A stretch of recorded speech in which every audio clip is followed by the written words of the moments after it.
right, let's do it. All right, hello and welcome. We've got Hardhats versus Rangers tonight. Hardhats last game. They will represent the final game of pool play here at the Veterans Classic. As you can see, the standings up there, those are current as of this game. The final game is going on in both the Pete Lean and... Oh. Ha! I put in the same one twice. Anyways, but yeah, the Hardhats need to win this. I mean, it's all thought. They all need this would help them a lot after that pair of losses to Mitchell um, and Cheyenne Post 6 last night. But currently, as it sits, Cheyenne Post 6 has locked up the 1 seed. They will be going to the championship. They will be facing the FNBO Nationals of North Platte. They will make it in on that secondary tiebreaker. You see those little numbers. Those are runs allowed per innings. And in that respect, a Canyon City team knocked up the Expos 10-0, and that really hurt them.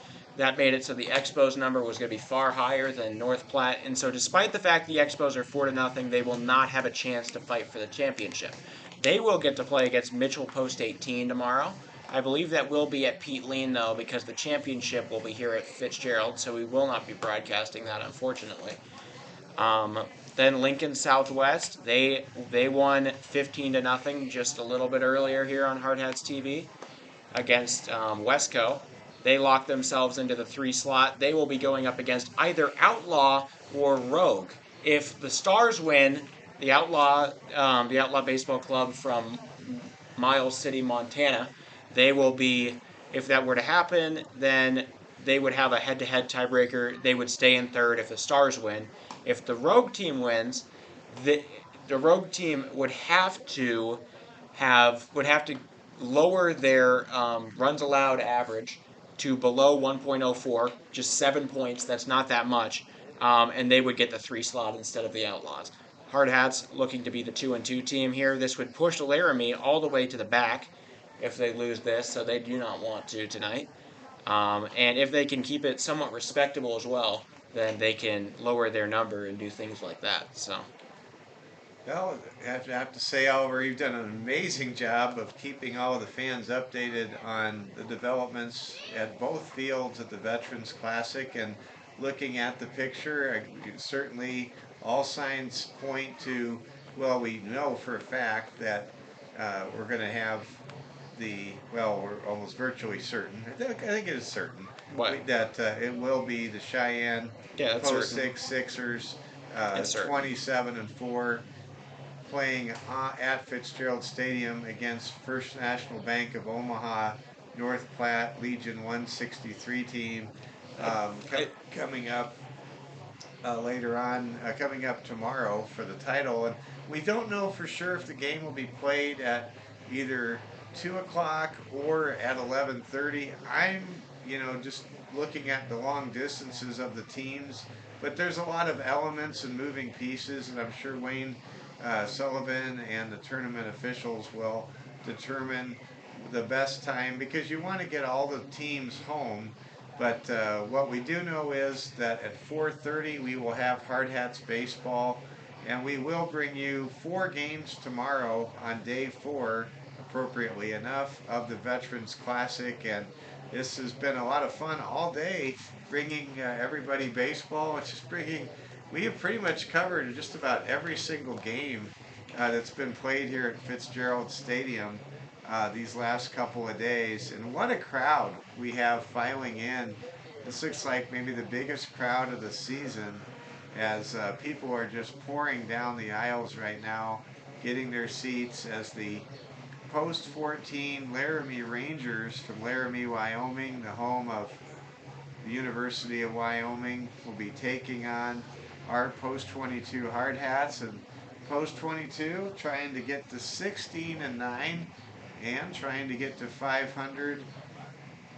The highest position that Post 22 can finish in the Veterans Classic will be 4th place, and they'll look to win tonight and do the very best they can. And every one of these games counts. You know, there's no such thing as a quote unquote consolation game just because you aren't playing for a title. Every one of these games counts, and certainly the opportunity is there for post 22 with a win tonight and a win tomorrow to exit this tournament with a winning record. And the Hardhats are really playing some very good baseball. Last night was just a very tough night. Dylan Sulik, the starter, the ace for Mitchell post 18, and of course Coulter McAnally, the ace, on the mound for the Sixers of Cheyenne post 6. Just really silenced the bats for the Hardhats, and I bet post 22 is really eager to just get that offense cranking tonight, Oliver. Absolutely. I mean, they really got stymied by those two pitchers. They had a great pitching performance, more or less, out of they put together a great game with Jaden Moreno and Lee Negebauer. Only allowed 2 runs in that whole thing, but it was still too much to overcome. And then a little bit of a freak mishap with just Palmer Jacobs having 4 allowed on him, and River Walters allowing 1, which was to be expected. And then after that, Eli Kelly closed it out, but everything went kind of bad there, and there was a mercy rule that happened. And I mean, that's what you say. That's the 3rd time that's happened. Yep, it's the 3rd time that's happened, I believe. Let's go ahead and take a look at home plate. If you look at the home plate camera right now, you'll see Kelvin Corby shaking hands with the Laramie post 14 skipper, and umpires are at home plate. What a beautiful set night for baseball. What a perfect setting. First Saturday night in June. And folks, this is going to be some great baseball tonight. Post 22. Going to take on Laramie, and it's going to be a lot of fun. And we're glad you're with us here on Hardhats TV tonight. Make yourself comfortable, relax, get something that you like to drink, and just get ready to enjoy a night of baseball, American Legion baseball at the finest tournament around here in early June. That is the 4th annual Veterans Classic. Our starting pitchers tonight, Declan Mickley, will be starting for post 22. Declan, a sophomore to be at St. Thomas More High School. Declan pitching very well in his stints so far this season. And then Brandon Chavez will be on the hill for Laramie post 14, trying to get the Rangers their 2nd win here in this tournament. Absolutely. I mean, so Laramie has had a really up and down tourney. They had they started out with a somewhat respectable game, and then they got 20-0'd. Okay, they got mercied by Mitchell, but it was kind of respectable. They held Mitchell to 2 runs for a while. They ended up losing. It wasn't that bad. And then they played Lincoln Southwest, and they got beat 20-0 in the first 3 innings. And after something like that, everybody's like, "Oof, okay, maybe this team's just not cut out for this." Then they play the West Coast Zephyrs, and boom, 11-0 mercy rule of their own. So they are a team of extremes. They scored no runs at all going into that one game, and then boom, they put up 11 and mercy rule another team. So the Laramie Rangers they're coming off that. Who knows what they could bring? So which team will show up, the 11-0 or the 20-0? Well, what we know is post 22 is hungry for a win. They do not accept losing streaks. They're going to do their very best to get back on track tonight. Should be a lot of fun. We're going to have the starting lineups introduced for both teams. Oliver, do you want to do starting lineups? Yeah, sure. Go ahead. Okay, so Oliver with the starting lineups. I guess we'll go through Laramie first. They're getting announced right now. Starting for them at shortstop, the leadoff man, Ben Malone, followed by the right fielder, Diego Herrera. Then the pitcher, Brandon Chavez, is going to, Brandon also sometimes a first baseman, he is going to be the third batter. Then catcher Tayton Moore will back him up at cleanup. 5-hole is Jace Mance, the first baseman. And then the center fielder, Mason Branch, will be sixth, followed by third baseman, Griffin Webb, then left fielder, Hayden Buchanan, and second baseman, Sam Hoyt. So the first three, shortstop, Ben Malone, right field, Diego Herrera, and pitcher, Brandon Chavez. Then the next three, catcher, Tayton Moore, first base, Jades Moniz, then center fielder, Mason Branch, third baseman, Griffin Webb, left fielder, Hayden Buchanan, and Sam Hoyt will close you out as the second baseman. Then for the Hardhats, their leadoff man yet again will be Zeke Farley. He is going to be center field today. Of course, Devarion Saylor not available yet. He'll be backed up once again by the shortstop, Wilson Kiefer. Then in the 3-hole, where he loves to be, the right fielder, Harry Good. Then following him, playing first base rather than third, will be Hayden Holland. Catcher Alex Dietrich, who is normally the first baseman, will be there. He'll be catching Declan Mickley, the starter. Then 6-hole will be the designated hitter, Dylan Marsh. Then followed by the prolific hitting third baseman, Aaron Roach. At the 8 slot, then they have the left fielder, Tate Crosswade. And to finish us out, Dominic McKnight will be making his first start in quite some time at second base. So the first three, center fielder, Zeke Farley, shortstop, Wilson Kiefer, and then right fielder, Harrison Good. We're going to get a national anthem here. Now, fans of SCP rise to honor our great country with the singing of the national anthem.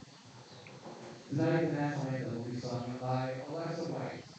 Please give a round of applause for Alexa as she works with the Benton County Emergency Management System. Ladies and gentlemen, our national anthem. Oh, say, can you see my daughter delight? What so proudly we hailed at the twilight's last gleaming, whose broad stripes and bright stars good perilous fight.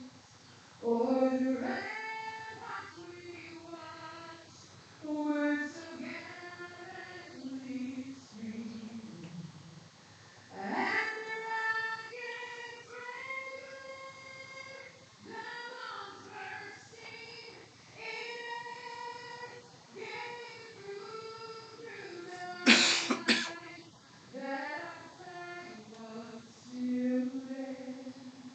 Oh, say does that star-spangled banner yet wave o'er the land of the free and the home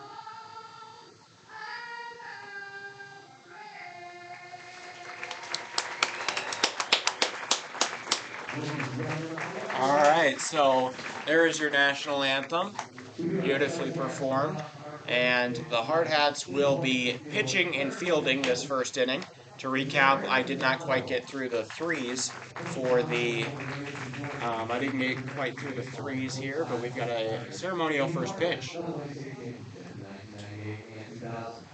joined the Wyoming Army National Guard in January 2001 and served for 12 years.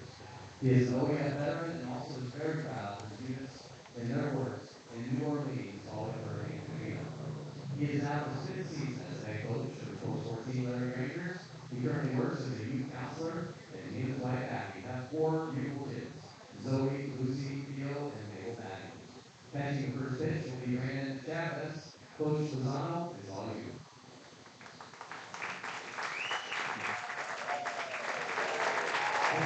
That was a neat moment. First pitch being thrown by the head coach for Post 14, Laramie, Wyoming. Laramie, great college town. Just about 45 minutes to the west of Cheyenne.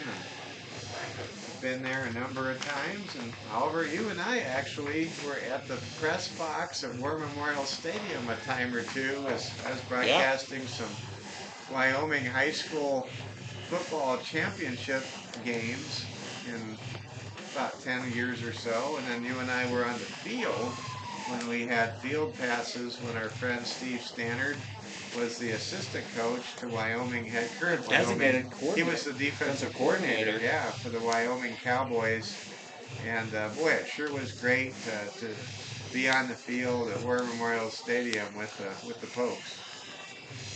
So, Liam, if the Hardhats win tonight, or if they don't, no matter what, they will be playing at 4:30 tomorrow. Those are set in place. Those are the only games we know. So 4:30 will be the Hardhats tomorrow in whatever playoff position they end up with.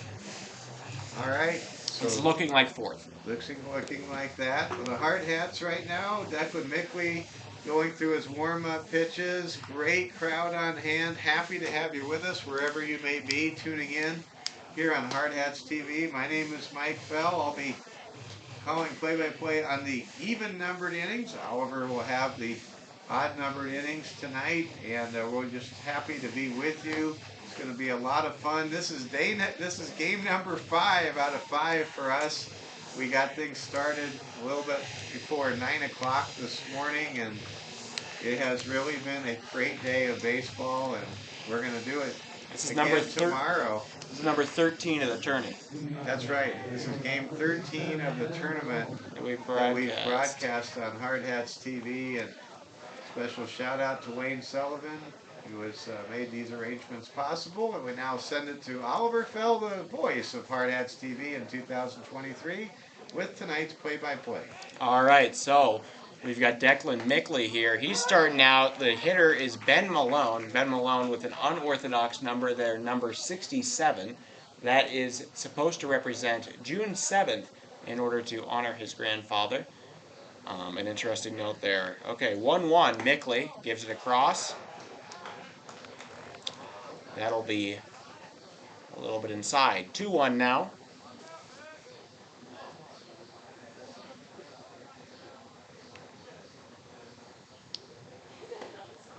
Mickley's last major appearance, that of his last major appearance being a 5-inning shutout against Spearfish. Spearfish, probably about 2.5 weeks ago. 1-2, swing and a miss. He gets him. Dietrich, the throw to first. Holland gets it. That'll be the first out. A strikeout for the young freshman going on sophomore.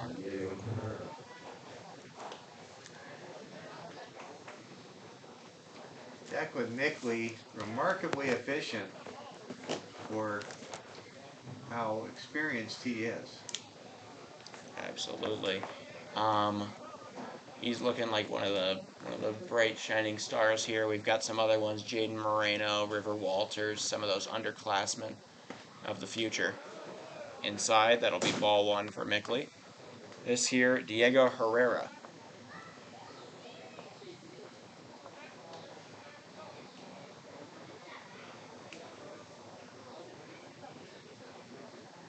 The 1-0.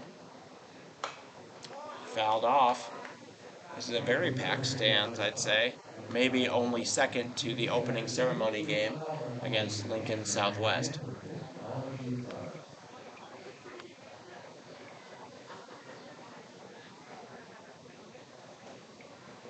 1-1. Swing and a miss. That's good for Declan Mickley. Makes it 1-2. The man they called Deck trying to punch out another.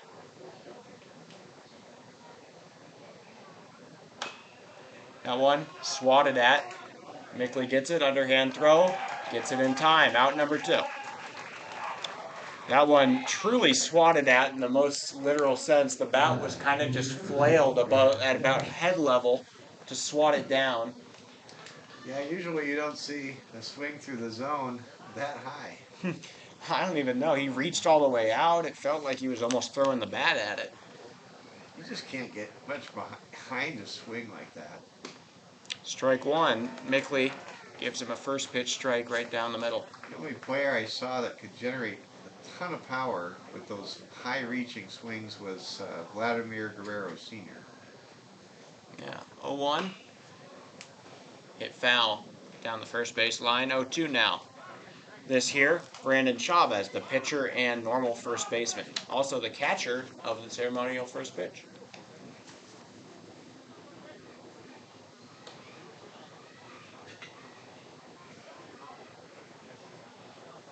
All right. Mickley still looking at 0-2. Brandon Chavez awaiting. Mickley, the pitch. He gets him to swing. Dietrich. Oh, they say it hit. I don't even know what that call was. It's a strikeout. That's the bottom line. He is out. He takes a right turn to the Laramie dugout, and that's a 1-2-3 inning for Declan Mickley. Yep, 2 strikeouts in the top there for the young lefty. Doing a great job. There is a little bit of that light factor, though, you were talking about last night.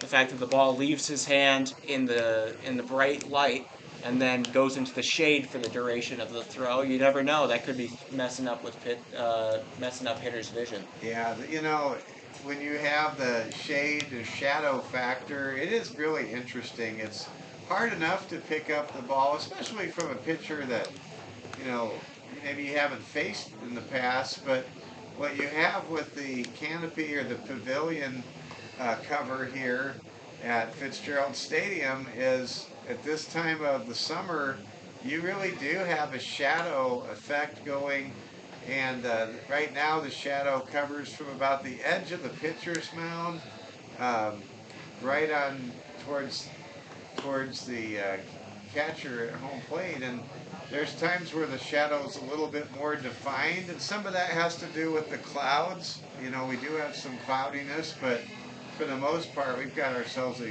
perfect night for baseball. It's not too hot, not too cool, and everybody's here. Some shout-outs to some people I recognize in the crowd. I see Monty Luce. He is here tonight, a diehard Yankees fan.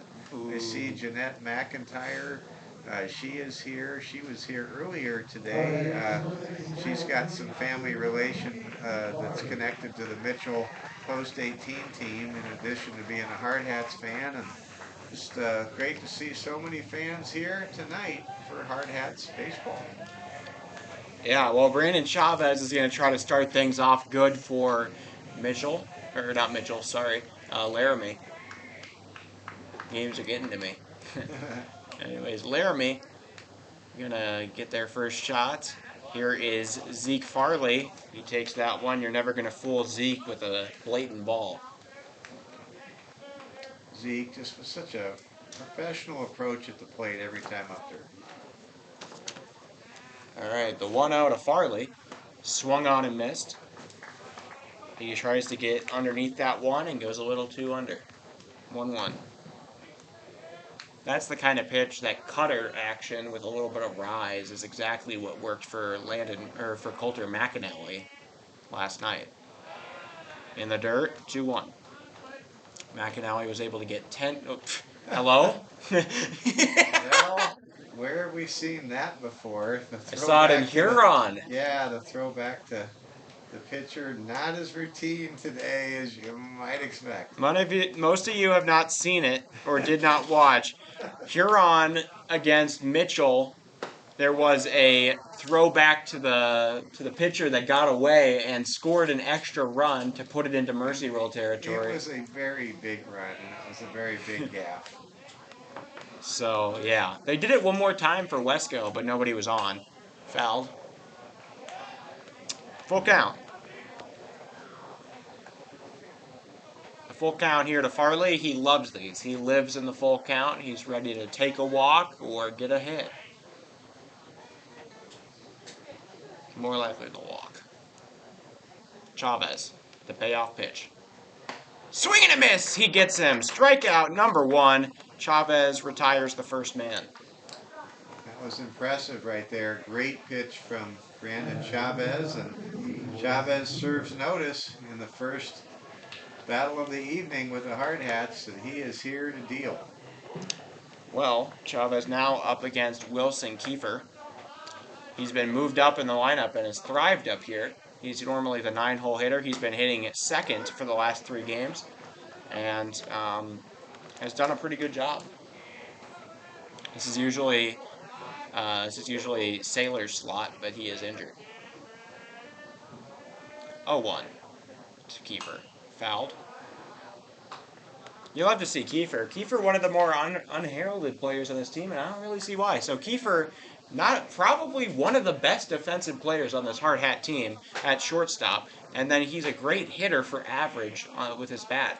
Yeah. Some college is missing something here. Well, he just needs to just keep doing what he's doing. He won't stay invisible, that's for sure. Yeah, 1-2. 1-2 count here. Kiefer trying not to get the same fate as Farley. The delivery. Low. Kiefer knows it. 2-1. Or sorry, 2-2.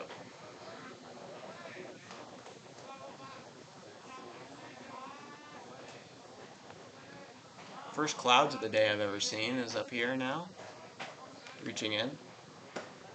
He'll take it at about shoulder level. Full count. You have your favorite count in baseball. Yeah. 3 balls, 2 strikes, and 1 out. 3-2-1 count. With zeros across the board.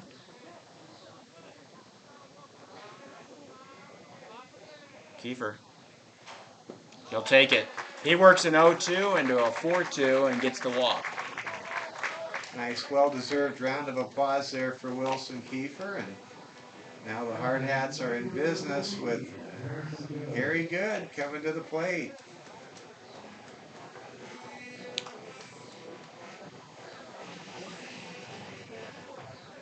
All right, Harry Good now. It felt like he's used up all of his RBIs in that Sturgis game with his 6 in those 2 games. He puts down a bunt. It's going to be catchable, and he lays out for the catch. Laramie able to make a great play. That's Tate Moore. Wow, Tate Moore made a magnificent play, and that's the kind of play catchers dream of. They love to make a play like that where they can dive and fully extend to catch a pop fly like that on that bunt attempt. The thing about that was, I think that Moore he really saw that ball well, and what a play that was. Yeah, able to throw off the mask and put out both hands. He used the bare hand to make sure it was in there. Kiefer there at first as we come up to Hayden Holland. Holland will be, that gets away. Kiefer over to second. It's a very unusual play. The ball hit the plate itself and got away and took quite a bounce or a ricochet off of the plate. I mean, you could probably throw that ball 100 times and not get it to land exactly on home plate, but that wild pitch, in fact, did that. Yeah, well, Hollick here batting in the cleanup hole. He's usually the 5-man. Dietrich's usually the 4. I know they switch positions, but I would think that wouldn't have anything to do with their batting order. Hollick drives it into deep right. That's going to get to the wall. Kiefer scores. Hollick going over to second. He will stay. That's an RBI double for Hayden Hollick. Wow, Double H coming through strong. He looked like he might have choked up on the bat a little bit there, and what a tremendous stand-up double into the right field corner that was. I mean, that was absolutely blistered down the line and got all the way out there. If he was really churning, it would have been a little risky, but I wouldn't have been opposed to going for 3. Dietrich now up, his buddy, to drive him in. You just never want to make the final out at third base, so you just might as well stop at second.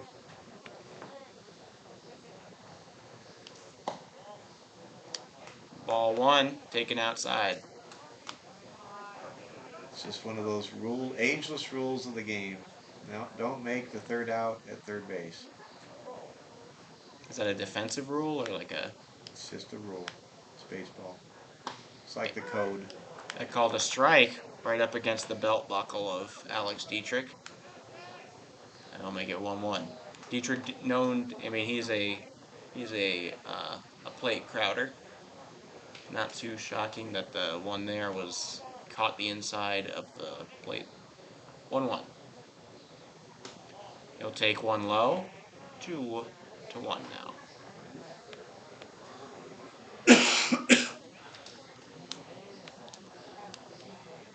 Tomorrow there are 4 games we will be doing. There are 7 games total. 3 of them will be at Pete Lean. We'll be doing... We'll see. 2-1. Stay tuned. We'll give you the matchups as they become available. And they're trying to factor in not only competitive elements to how they set the pairings and the locations, but they're also factoring in the distance that a number of these schools have traveled to be here. They want to get everybody safely back home at a reasonable time tomorrow on Getaway Day, Sunday. 3-1. Dietrich, big swing, and he comes up with nothing. Full count. Dietrich really trying to crush one there. Single, a deep single would bring home Hollick. And he hits a good hit though, or a walk. Full count. Chavez, the payoff pitch. It will be a ball, gets away off of Dietrich's foot, and Hollick will advance to third. I don't know how that works. If you can touch a ball when it's passed, even if you were just naturally in the way, or if that's like obstruction, or I don't know. Well, that is what that comes down to is runners at the corners. It looks like we have a courtesy runner. Courtesy runner there. Number 10. Is that Lemur?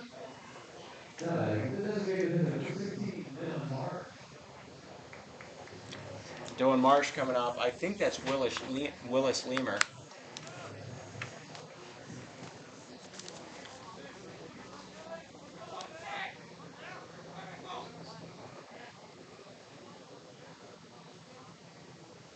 Okay, Marsh now up. He's been getting a lot more at-bats than normal in this series. Or I guess this is tournament. He's going for second. Safe.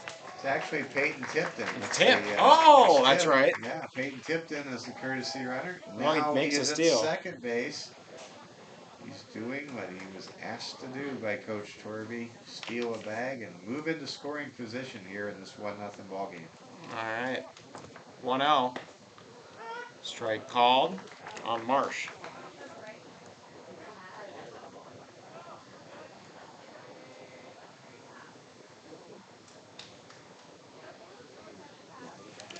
Marsh looking at a 1-1 to Chavez. 2 men on, both in scoring position. He flies one into right. It'll get foul. There is a base open for Chavez. Very dangerous. Aaron Roach is in the on-deck circle for post 22. Hitting a hair under 500. He is not the guy you want to face with the bases loaded. You don't want to face him anytime, anywhere. He's Aaron Roach. Yeah. 1-2. Inside.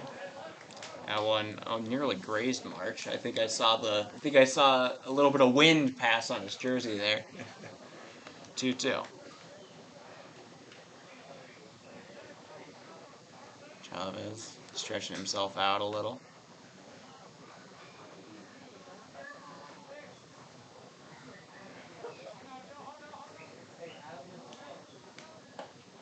Inside. Full count. Marsh able to work it full. That's a common trend on this Torby-led team. A lot of really good plate discipline. It's such a key part of baseball today is working deep in the count, because not only do you get the pitches you want to see, full count, fouls it off himself. Not only do you get the pitches that you want to see by working deep in the count, you force the opposing starter to throw more pitches. And by doing that, you can get into the bullpen and you can really tilt games in your favor when you get into a bullpen prematurely. All right, full count here to Dylan Marsh, known as Slim on the team. Full count. He'll take it off the plate.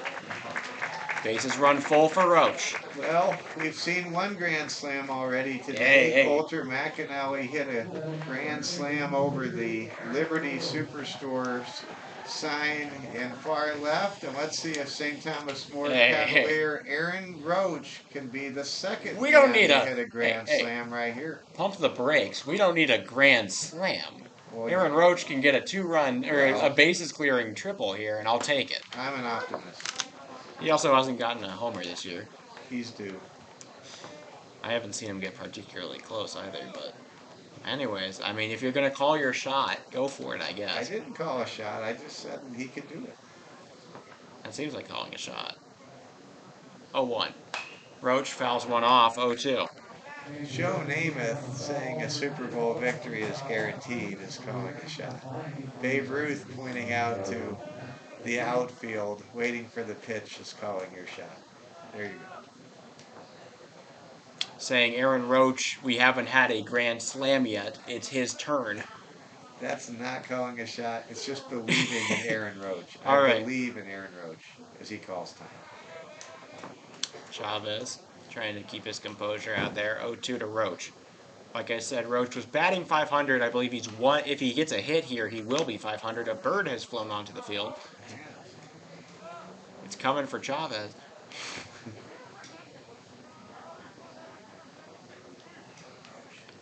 Oh, 2 to Roach. He'll take one a little bit high. He flinched at it, but did not go. I noticed that Brandon Chavez, the Laramie Post 14 Rangers pitcher, he's very good, but when he gets to 2 strikes, there seems to be a wall for him. I've seen that from a lot of pitchers this week. Seb Martinez in the last one for Westco did that. That one is popped up, foul territory. First baseman underneath it makes the grab. That'll be the inning. Unfortunate. That's been a trend of the entire of the whole pool play here at the Veterans Classic. Hardhats loading the bases and not getting much out of it. They did that 3 times, getting 1 run each for in the Lincoln Southwest game. They left a few on the board against Mitchell, and that really came back to haunt them. Squandered opportunities, not cashing in the base runners. That's part of baseball. Baseball is a long season. You're going to go through some very frustrating stretches as a offensive team, unless you happen to be last year's Los Angeles Dodgers during the regular season. But most teams at some point, they go through a stretch or a couple of games where that hit just doesn't seem, that timely hit just seems very elusive. We're just through 1 inning. I'll let you do the recap of the bottom of the first there, Oliver. But at least the Hardhats did get a run home to take the lead early. All right, so to recap the bottom of the first, we got the Hardhats got 1 hit, 1 run. That one run was earned to Chavez. No errors occurred, and 3 men were left on. So that's that. I'll pass it over to Mike for the second. Thank you very much, Oliver. And again, good evening, ladies and gentlemen. We begin the second inning of play. Laramie Post 14's Hayden Moore, who had made that full extension diving catch on a foul bunt from Harrison Good in the bottom half of the first inning, now coming to the plate for the first time this evening. Pitch from Declan Mickley is just outside for a ball. Man, that was really close. You could feel the batter tense up. He thought it might have been. So great to see a big crowd here tonight. Here comes a pitch from Mickley. The ball is skied to center. It's playable. Zeke Farley calls for it and makes the catch. 1 man up, 1 man down to begin the visitors' half of the second inning. Hayden Moore flies out to center. Now Jace Moniz will be the batter. Jace Moniz wears number 7. You always wonder when you see a player from Laramie wearing number 7 if that isn't in honor of the Michael legendary John Elway. Here comes the pitch, and it is high for a ball. Are you sure it's not Vic? I am sure. He was an electric quarterback. He is not John Elway. Yeah. Going to bat now is Moniz. Heading the count 1-0. And he gets nailed from an inside pitch from Declan Mickley.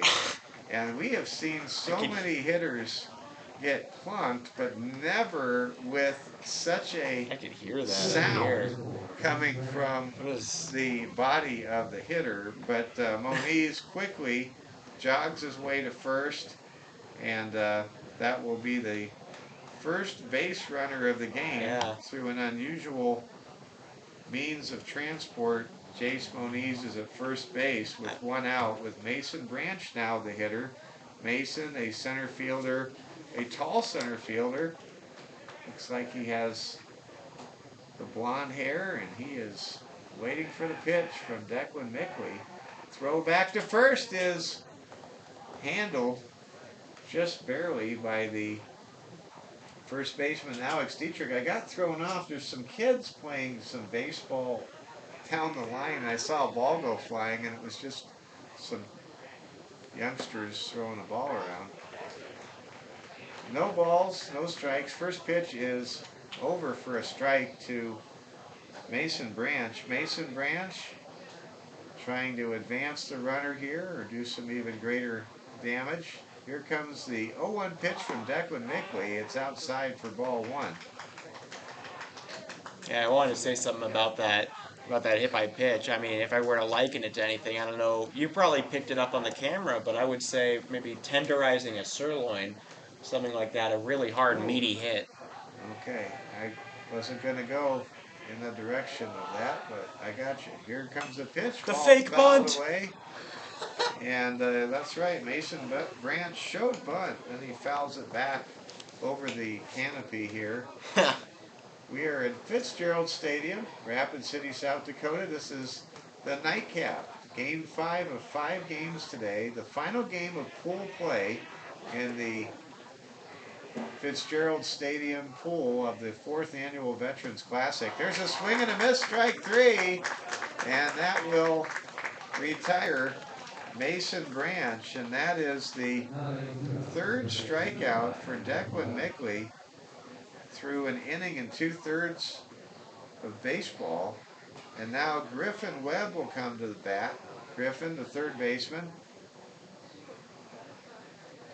waits for the pitch from Declan Mickley. Mickley throws to first.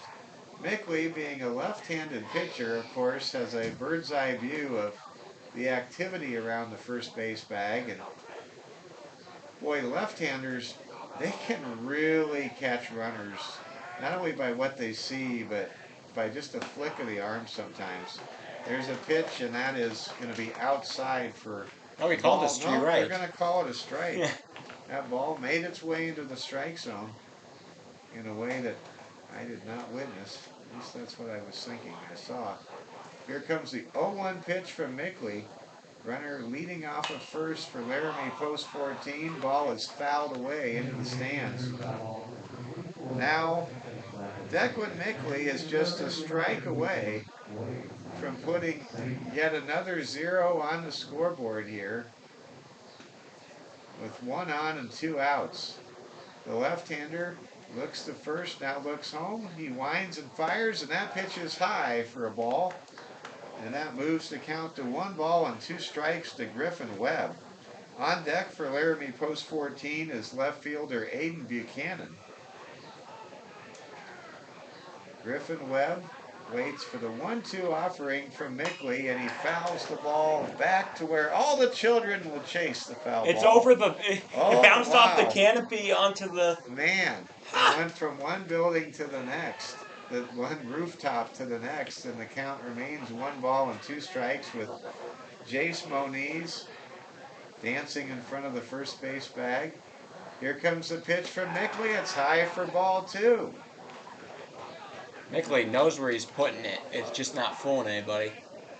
Declan McKnight trying to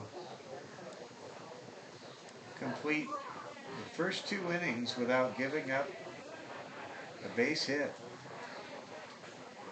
McKnight looks, fires, and the ball again is fouled back. This time there are fewer kids to chase that They're all ball behind because the they're still behind the batting cages. the batting cage facility trying to get the foul ball that came up to that part of the stadium a few moments before. Declan McKnight now with the 2-2 pitch. 1 on, 2 outs. McKnight fires, and that ball's wild. It's a wild pitch, and Jace Moniz will scamper on to second base and move into scoring position, and now the count has gone full. 3 balls and 2 strikes, and give a lot of credit to Griffin Webb. He has protected the strike zone admirably for Laramie post 14 and has pushed this at-bat to the limit with a man in scoring position and 2 outs with the Hardhats leading 1-0. Declan McKnight fires, and the ball is driven to center and playable. It is called for by the second baseman who makes the catch. Dom McKnight ends the top of the second inning with a grab in the shallow part of center field, and that will retire the side. So in the top half of the first inning, there were no runs, there were no hits, there were no errors, and there was 1 sore base runner, Jace Moniz, on base, as he really was plunked hard when he was at bat in the top half of the second inning. He's got to go play the field and now. It is now 1-0 going to the bottom of the first for the post 22 Hardhats. Tate Crossweight, Dom McKnight, and Zeke Farley due up for the post 22 Hardhats, and Brandon Chavez, who faced 7 batters in the opening frame, will get back to work. The hard-throwing left-hander, Brandon Chavez, looking to keep this game close. And Oliver, what are your impressions so far as we make our way through the middle of the second inning? Hardhats have been all over these guys. There's been a little bit of problems, but Declan McKnight's been pretty great out there, and the Hardhats just need to capitalize a little more, and they could be onto something.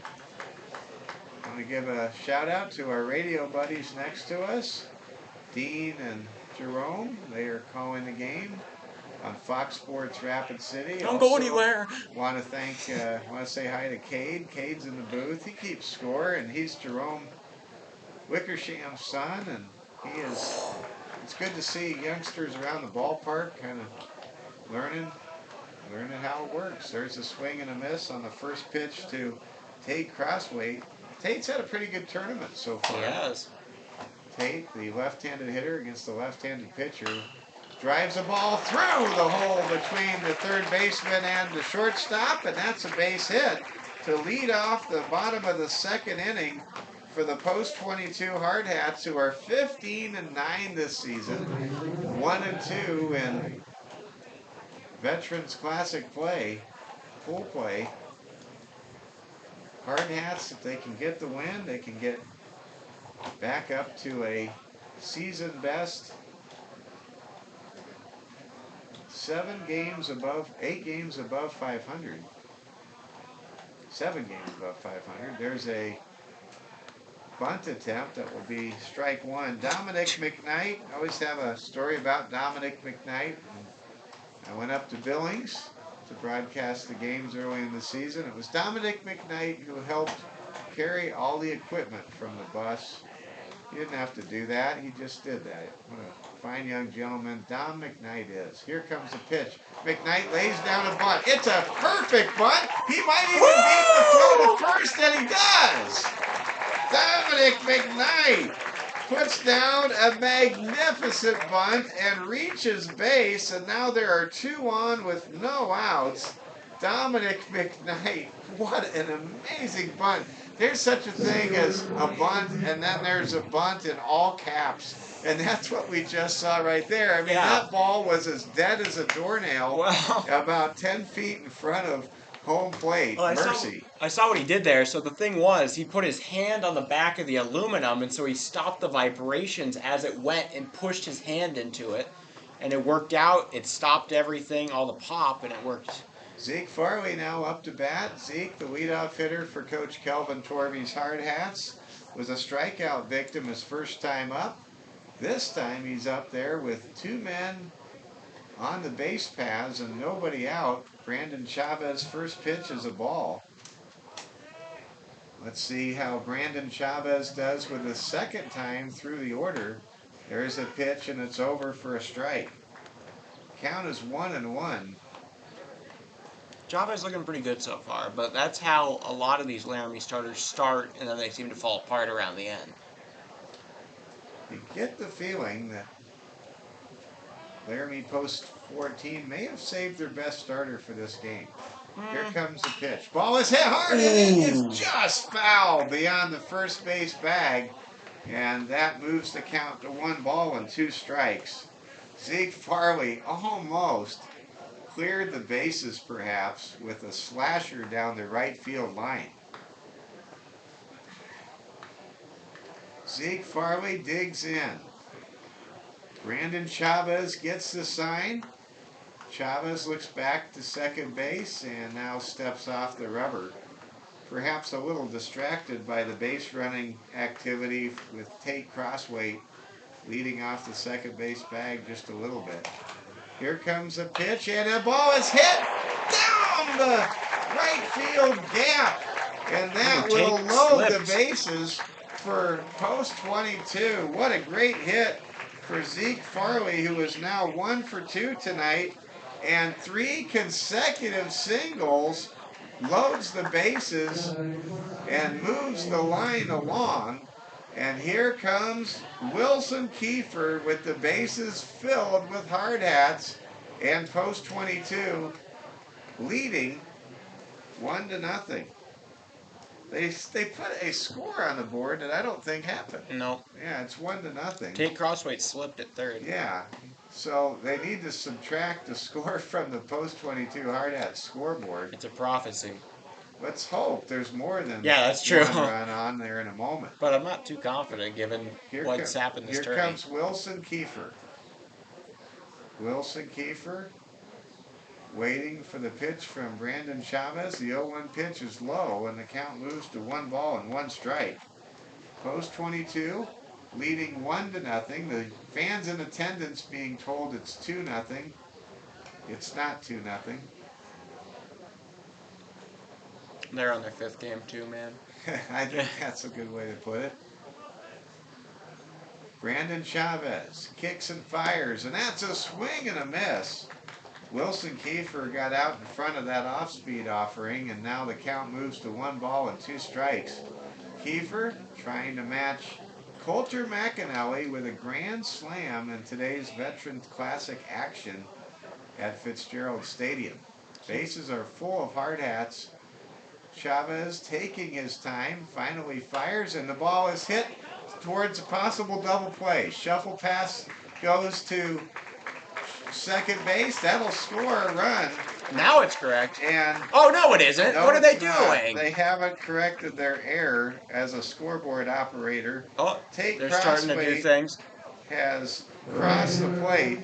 Wilson Kiefer reaches on a fielder's choice, and Zeke Farley is recorded as an out 4-6 on that play, and now Dominic McKnight is at third base. So runners are at the corners with just one out. The score is 2-0. The Hardhats being posted as leading 3-0. It is 2-0. Throw back to first. Now it's away. Now it's 3-0 as Dominic McKnight scores on an air one from Brandon Chavez. An erroneous pickoff throw back to first advances Wilson Kiefer from first to second, and now has given the Hardhats a 3-0 lead. But again, the fans are starting to laugh now. They recognize this gift of an extra run that does not keep giving, I can promise you that. The Hardhats lead 3-0. The scoreboard says it's 4-0. Here comes the pitch. Pitch is high to Harrison Good. Harry Good, his first time up, was a strikeout victim. No, he wasn't. He popped out to the catcher. Yeah. He only got one pitch into that at bat. That's right. Chavez, looking back at second base, fires and Harrison Good hits it hard off of his left foot. Man, so many bumps and bruises this tourney. There have been a number of painful moments to witness throughout this Veterans Classic these first 3 out of 4 days. I mean, show your grit for them, I guess. Oh, we saw a play this morning with Brady Feenstra where he got absolutely drilled as a catcher. We were really worried about him for a moment. So was the umpire. He wound up to shake it off, and then he went out and pitched as a starter or as a relief pitcher in the second game of the day for Huron Post 7. It didn't go too great. Here comes the 1-1 pitch to Harrison Good. A man in scoring position. The Hardhats lead 3-0. Harrison Good hits it hard to third. Throw to first is in time, and the second out is recorded. Harrison Good grounds out 5-3. And moving from second to third on the play was Wilson Kiefer. Again, the scoreboard says it's 4-0. We know it's 3-0, and here comes Hayden Holland for post 22. To be fair, it was reasonable to think somebody would have scored on that single, but nobody did. Nobody did. Brandon Chavez, left-hander, throws a pitch outside for a ball to Hayden Holland. Hayden with a big moment in the first inning with an RBI double. Brandon Chavez, behind in the count 1-0, delivers. And that's a big swing and a miss. Hayden Holland really swinging for the downs on that pitch. I want to give a shout out to my good friend Steve Ammerman, the South Dakota Sportscaster of the Year. If you're watching, Steve, we're glad you're with us tonight. Okay. Brandon Chavez, the 1-1. There you go, he fixed it. And they did. They fixed the scoreboard error, not the error on the scoreboard, but the extra run that had been given. They said before it was a gift that was not going to keep giving. Here comes the 1-2 pitch to Hayden Holland, Double H. Man at third is Wilson Kiefer. That pitch is high, just off the letters, and the count goes square to 2 balls and 2 strikes. On deck is Alex Dietrich, who is catching in tonight's game. Philip Benz has just done a marvelous job. He's getting the night off. Ria Jenhofer unavailable. Here comes the pitch from Chavez to Hayden Holland. And the ball is hit hard, and will it land? No, it is caught by the center fielder for Laramie Post 14, Mason Branch, on the dead run, and that will retire the side. But it was a good inning for Post 22. They score for the second time in as many innings. The Hardhats scored 2 runs on a total of 3 hits, all in consecutive fashion. There was 1 error, and there was 1 man left at third base. Through 2 innings of play in Rapid City, it's the Post 22 Hardhats 3 and the Laramie Post 14 Rangers nothing. This is Hardhats TV, and now here comes Oliver Fell with inning number 3. I want to say a special shout out, since we're giving them all out, to Igor McJazz, who has appeared in our chat from Canada. Oh, that's great. It showed up in his YouTube algorithm. See, that's what happens when you guys like it. Other people see it. That's so right. be sure to do that. But welcome, anyways, Igor. Igor, if you could let us know, what province are you watching from? I'm putting my money on BC. I'm putting my money on Saskatchewan. It's poorly. That's like betting on black or betting on the green. I'm a Saskatchewan guy. Okay, What can I see. say? That could very much You know upset what? him. I don't know. You know what? Rapid City is directly south of Saskatchewan, and south of Saskatchewan spells SOS. Just thought I'd throw that out there. So there you We're go. not in a great place, apparently. No, it just means that Saskatchewan is the High Plains province. It's where a lot of agricultural products are grown and a lot of cattle are raised. And I'm just a Saskatchewan fan. What can I I see, say? I see. No hockey team. They have plenty of hockey teams up there. They're just not NHL. I see. All right, Mickley. Starting out here, strike one. That first pitch strike.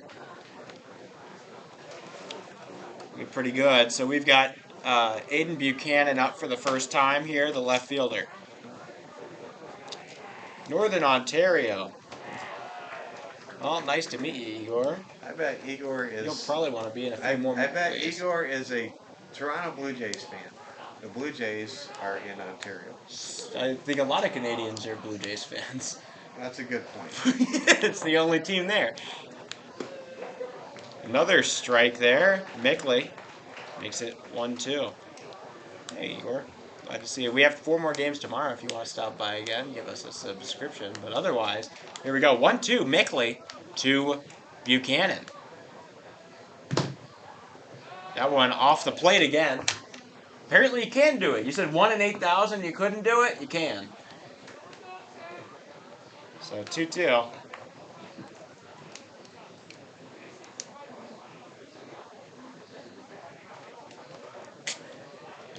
For the lefty. Swing and a miss. Mickley cuts him down.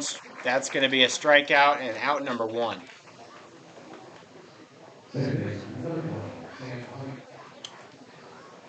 Declan Mickley, 7 men retired, no Ranger yet to get on base via a hit.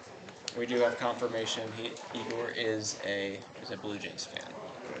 They're not doing too hot, he says. Which I'm a Creighton Blue Jays fan. I want to know if Igor knows who the Creighton Blue Jays are from Northern That's a good Ontario. point. That's a good point. Anyways, 0-1, Mickley. A little bit down. That'll make it 2-2. Or, sorry, 1-1. He's going to Sam Hoyt, the tall shortstop. He had a great outing as a starter in the 11-0 win over Wesco. And he drills that one high into the sky in center. Farley underneath it. Play will be made. However, you have something in common with Igor, and that is your favorite baseball team, the Seattle Mariners, and Igor's favorite baseball team, the Toronto Blue Jays, were both American League expansion teams in 1977. Well, we kind of split right after that. A couple titles won here, a couple, 17-year playoff drought there, I believe it was over 20 years. It was. I'm taking it easy on myself. All right, 1-0. We did win a playoff series last year, so hey. Swing and a miss there for Moore. Now 1-1.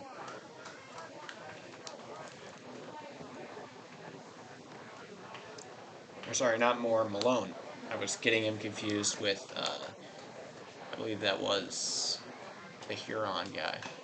Fouled off. 1-2. No, it wasn't Huron. It was Rogue. The Rogue team. We have a leadoff man named Moore. 1-2 to Malone.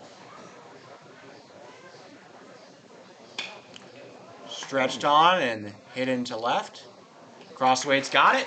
1-2-3 inning. Nobody on. Everybody out. Declan Mickley, 3 innings strong, yet to yield a hit to Laramie post 14, and the score is 3-0 Hardhats against the Laramie post 14 Rangers. And Declan Mickley is so efficient. Yes. And it doesn't matter what happens in an at-bat. He's just very methodical in his approach. Oh, and I love the fact that he's not. I guess I like his balance of soft ground ball, kind of pitch into contact in certain counts, and then he's also got the ability to put people away. He's got a solid K streak to him, but he's doing a great job out there. Like I said, very young. He's our number 4 starter. There's a chance he moves up in the rotation at some point, but he's going to be invaluable for tournament play. Absolutely. Well, we hope you're enjoying tonight's game. As Oliver mentioned, like our broadcast, you can help get the games seen by even more folks, and we appreciate that. The Hardhats trying to raise their record to 16 wins on the season, and they are just playing some really good baseball. The Hardhats will be on the road this week. They're going to head to Brookings and Aberdeen. Oliver, you'll be on the bus with the team and bringing the games back to all of you fans Tuesday night and Wednesday. I sadly won't get to room with any of the players. I was really crossing my fingers for Philip Bentz, but I'm just playing around. But 0-1 here. This is to Alex Dietrich, his second hack of the day. He got on a walk last time.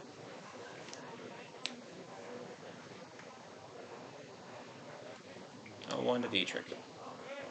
That one off the ground. They call him Deet, which, I mean, it's a good little shortening, but I can't say I've heard that nickname too often.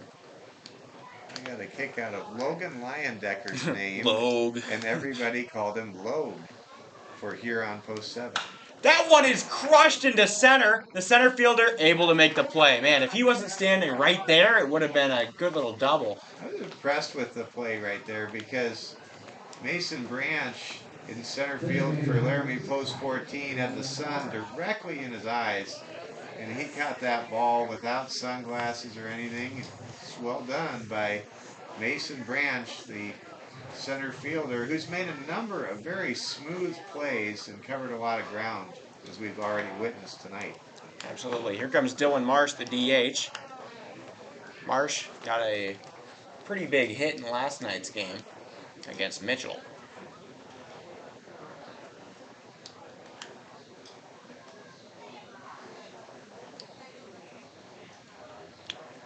Here to Marsh. He'll foul one off. As we move through the broadcast, we'll let everybody know some of the college baseball NCAA tournament scores. I haven't even been keeping up. I've been keeping up very sharply. I'm just saying that you can do like the ones that have already finished. I haven't talked about those either. 1-1.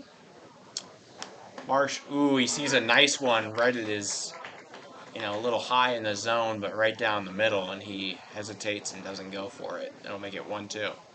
We'll get to the winner's bracket scores as we move along. All right. Marsh, Chavez, the 1-2. Fouled off. Keep on fighting. Virginia, the number 7 national seed, edges the East Carolina Pirates 2-1. They edged him? Duke beats Rider 2-1. And South Carolina beats NC State 6-3.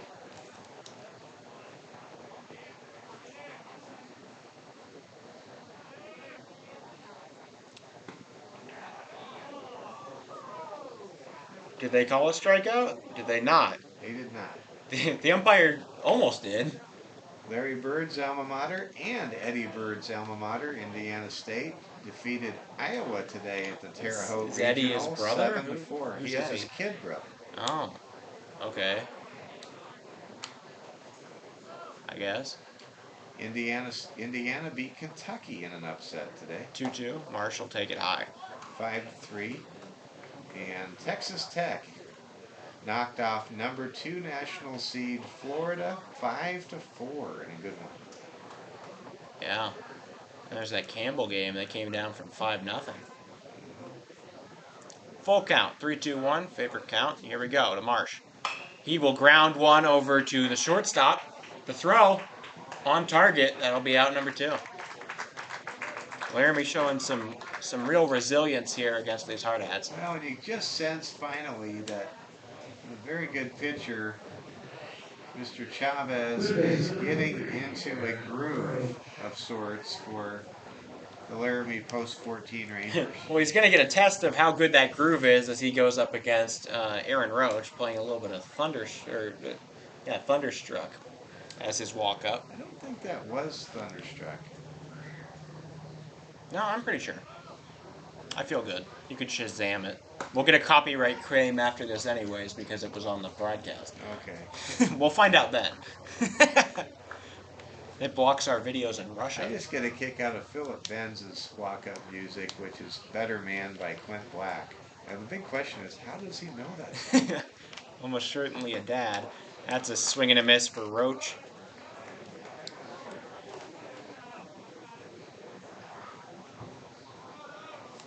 All right. Roach 0-2 here.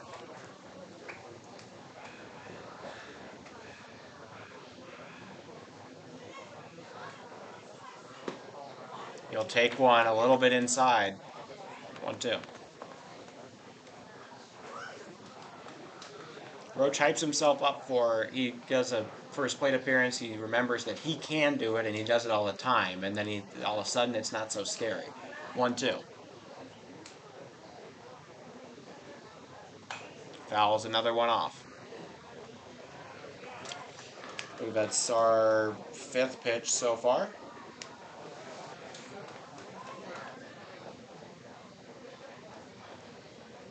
Chavez getting set.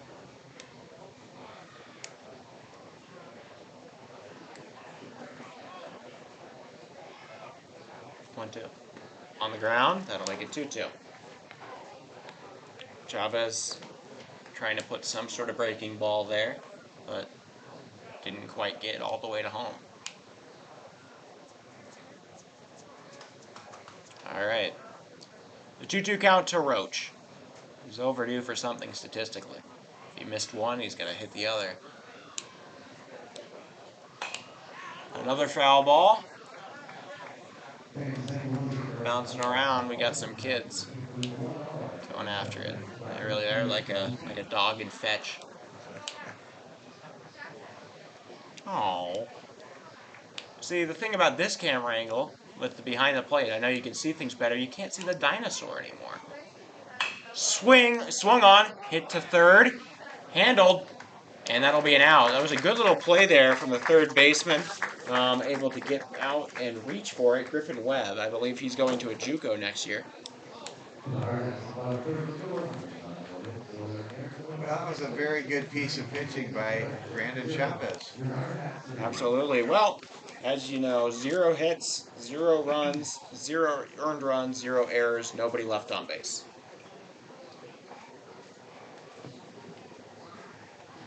Well, we go to the top of the 4th inning. Declan Mickley, a no-hitter in progress. I think it's okay to say no-hitter because in the big leagues, in a 9-inning game, when a pitcher starts the 6th inning, America gets notified, hey, so-and-so has a no-hitter going. So Declan Mickley with 4 innings to go in this game.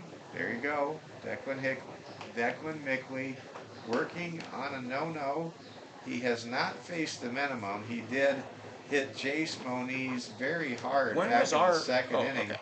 But he has faced 10 Laramie Post 14 Rangers, and he has retired 9 of them.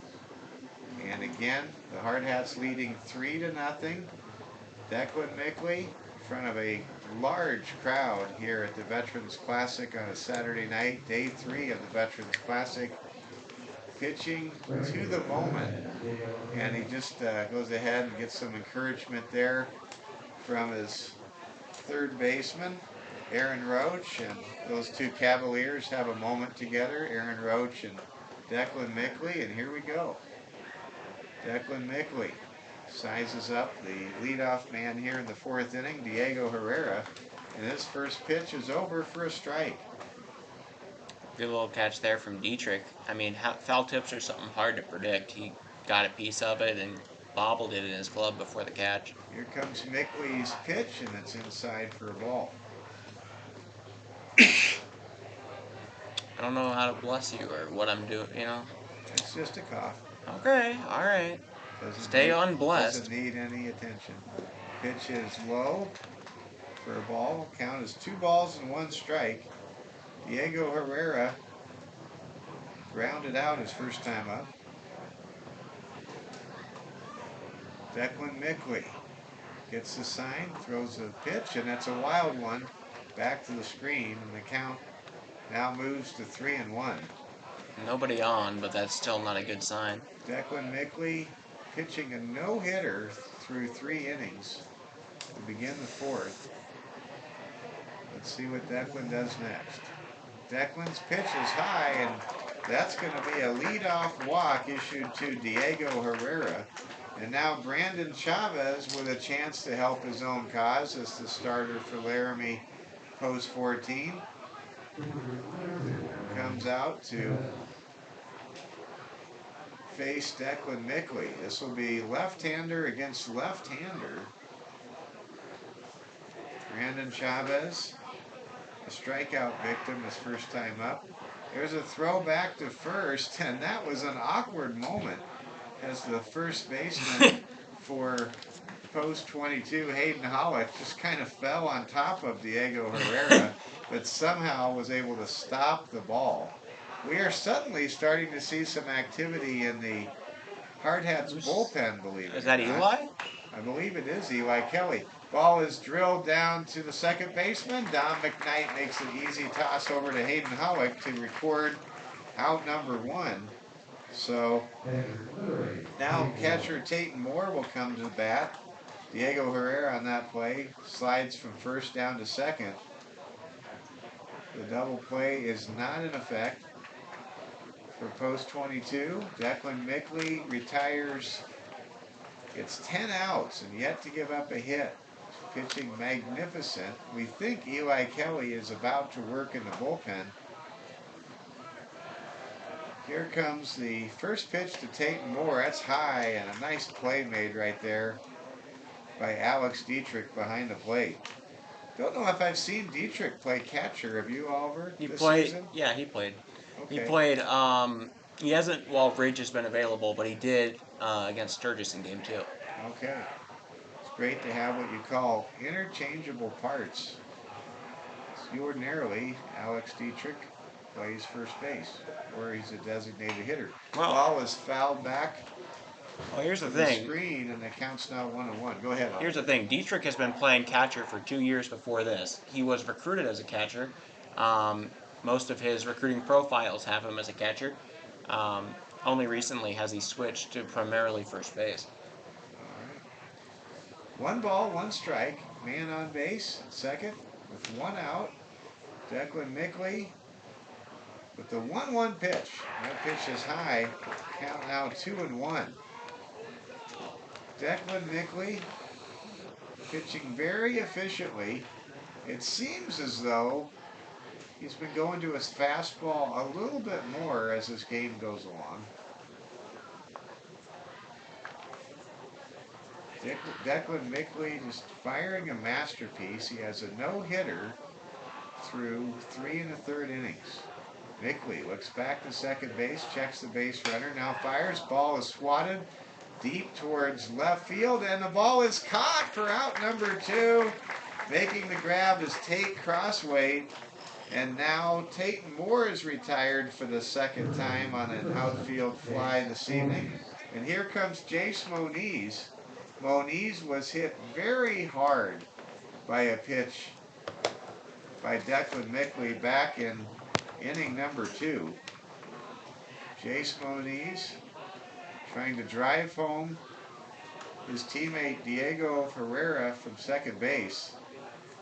Declan Mickley trying to throw 4 no-hit innings right here. Here comes Declan's pitch. It's high for ball 1. Declan Mickley yet to give up a hit against Laramie post 14. If you've got some friends you know are Hardhat fans, you might just check, make sure they're listening. Got a no-hitter in progress here at Fitzgerald Stadium. Declan Mickley's pitch is inside for ball 2. Last time I saw a no-hitter was St. Thomas More's Jake Mathis against Hot Springs a year ago. Jake, the son of Loy Mathis.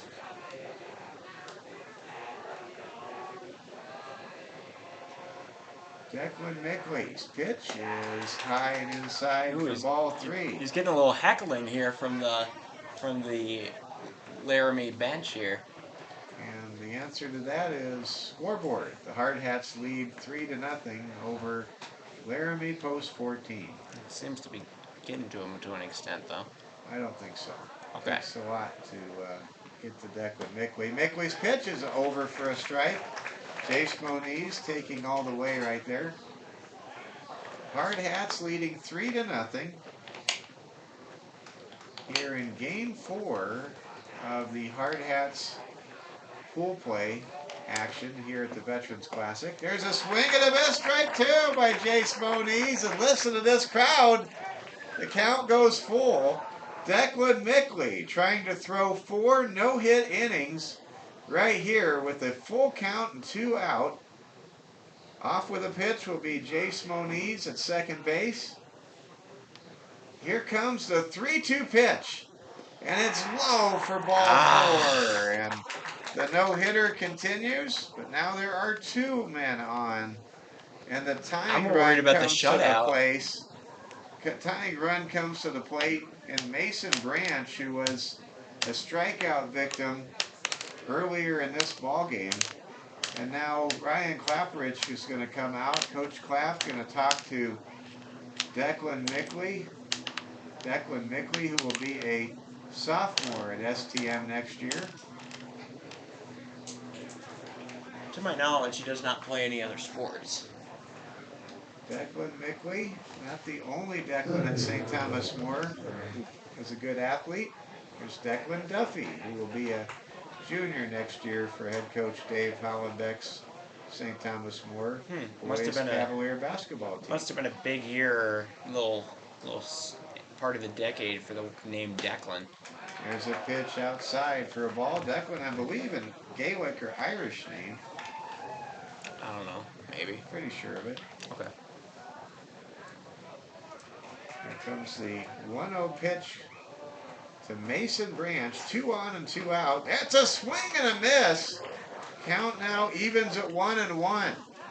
Can Declan Mickley get around this base traffic and get a no-hitter through 4 innings against Laramie post 14? Mickley looks to Dietrich for the sign. Now picks off the hitter! And that keeps the no-hitter going! How about that right there? Declan Mickley, the left-hander, able to catch Jace Moniz napping. And that is a 1-3 pickoff play right there. And that will retire the side in the 4th inning. There are no runs. Again, for the 4th inning in a row, there are no hits. There are no errors, and there was 1 man remaining on base through 3.5 innings here at Fitzgerald Stadium. It's the post-22 Hardhats 3, and the Laramie post-14 Rangers nothing yet to get a hit off of starter Declan Mickley. And now here's Oliver Fell with the 5th inning. Well, no, it's the bottom of the 4th. Oh, bottom of the 4th. I'm getting ahead of myself as Declan Mickley has a no-hitter going through 4. Anyways, but we've got, so, I mean, at the end of that, as he did that, you might have seen the first base coach for Laramie post-14 Rangers. He was absolutely upset that his runner got picked off there. He slammed his hat on the ground. It bounced way up in the sky, and he was just pretty irate. I bet that Moniz is getting a little talking to here. Well, I don't know what's rougher, whatever he's hearing in his ear or the ball he took to his That's a good point. Forearm area earlier. Which is hurting more, his ears or his arm? Or his pride. Here we go. Woo! That get part of him? Like No. part of the bat? I don't think so. Remember, you're still up. I am. Forgot about that. Yeah. Tate Crossweight, the hitter. here in the bottom of the 4th inning. Mike Fell, Oliver Fell with you. Hardhats leading 3-0. The developing story, breaking news. Declan McKnight, 4 no-hit innings of work against Laramie post 14, who comes into this game 1-2 in pool play, along with the Hardhats, who come into this game 1-2 in Veterans Classic pool play. Oh, I wonder what the Hardhats would like. I bet they'd like to shorten this and bring in the goalposts a little for Declan. If they can get up 8 runs, that would shorten the game. You know what? To me, a no-hitter is not a no-hitter unless it's 7 innings. So let's see. Let's play 7 tonight. Here we go. Pitch is hit high towards center field. Mason Branch is under it and makes the catch for out number 1. Tate Crossway now 1 for 2 this evening, and now here comes Dominic McKnight. Dominic had a single and scored back in inning number 2. He'll come to bat with no one on base, and Brandon Chavez deserves some credit. He has settled down. He's only given up 4 hits to the Hardhats, and a key moment was back in the 2nd inning when Chavez was able to strand the bases loaded. Actually, that was in the 1st inning when he stranded the bases loaded against post 22. There's a first pitch strike to Dominic McKnight. Dom McKnight, one of my favorite guys on the team. He carried my equipment for me. Didn't have to do that. Good guy. Sure, he has wonderful parents who I look forward to meeting sometime. There's a swing and a miss. Strike 2. Here comes the 0-2 pitch to Dominic McKnight from Brandon Chavez. Somebody recording this at bat with their iPhone in the front row. Maybe Dom's parents. Maybe. Where's aunts and uncles? There's grandparents. Here comes a pitch, and that pitch is or outside. Brandon Chavez's people either. I mean, That's 2. Don't know if Brandon Chavez is related to the ageless middle relief pitcher Jesse Chavez, who is in his early 40s and still pitching in baseball. I don't think that Jesse Chavez has too many roots with Laramie, but maybe. Don't know. Here comes a pitch, and it's a foul ball back to the screen. I say don't know because one of your favorite pitchers, Oliver, and from the Seattle Mariners, Marco Gonzalez, he's from Fort Collins. Yeah. You see the name He's got Gonzalez? an You S. don't know that he's going to be It's an S, not a from Z, Colorado. I don't know. So there you go. Yeah. Here Well, I mean, comes the Jesse is definitely not You just Wyoming. don't know anymore. Here comes the 1-2 pitch. That's a swing and a miss. Strike 3. Dominic McKnight is retired. Dominic McKnight becomes the 2nd strikeout victim of the ball game for Brandon Chavez, and now 2 up, 2 down. And here comes Zeke Farley as the Hardhats now get set to bat for the 3rd time through the order. Here in the bottom of the 4th, leading 3-0, with Declan McKnight throwing a no-hitter through 4 innings here at Fitzgerald Stadium tonight. Pitch to Farley is fouled away back to the high part of the screen for strike 1. Zeke tonight, 1 for 2. He had a single, and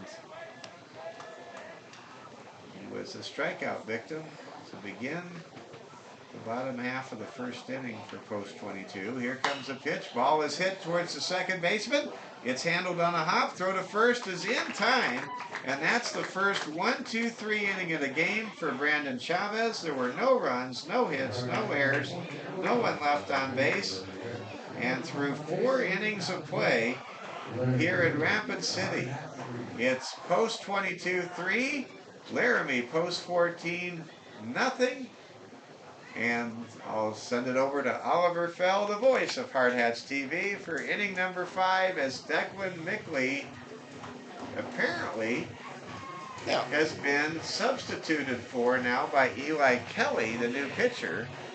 And Eli will try to throw a combined no-hitter for the post 22 Hardhats. So let's give Declan McKnight a huge round of applause, everybody. He throws 4 no-hit shutout innings against the Rangers from Laramie post 14. Way to go, Declan, and let's see if Eli Kelly can get a combined no-no tonight for post 22. Now I'm going to put a little bit less emphasis on the no-hitter because I just want to get the... the game is still very much in reach here, and I find it more important to keep the shutout. But, I mean, no-hitter, it's cool. There's still 3 innings to go, though. Eli Kelly would be the guy to do it. Eli Kelly has not earned a run this entire year. He's only allowed 1 run at all. And I believe that was last night. He came into a bases loaded situation and a run did score on him, but 2 runs did, but they were neither his. And so he has 24 innings of 0 earned runs. He is exactly the guy you want, and he will be taking the mound here, switching in as a righty against this lineup.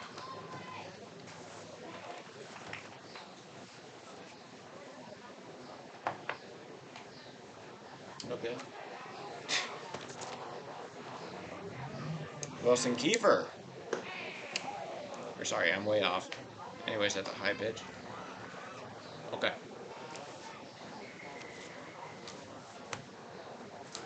Mason Branch here, facing Eli. Right through the middle, and it'll make it 1-1. I'll be honest, I think he talked a little much about the no-hitter. I mean, we're so early. Fouled off. 1-2. Between you guys and me, I don't know, man. You start talking about the 7th of a real game. You don't bring it up all the time in the middle of the 5th. I don't know. 1-2. Branch hits that one into left. It will get down. Crossway gets it. That'll be a single. There goes the no-no, and I mean, I'm okay with it. Eli has this under control, but now that distraction is out the way.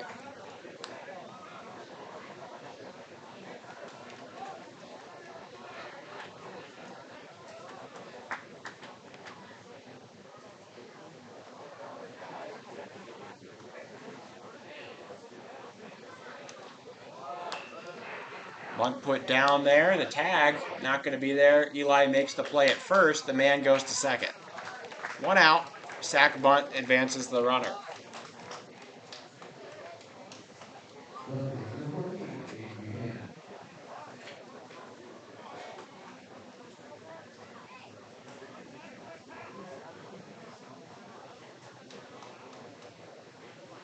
So that'll be out number 1. Hayden Buchanan now up with the man on second.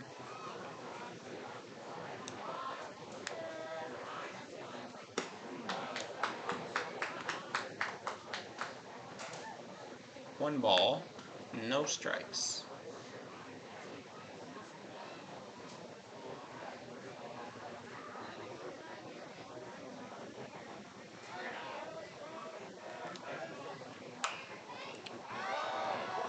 Foul. That'll be 1-1 now.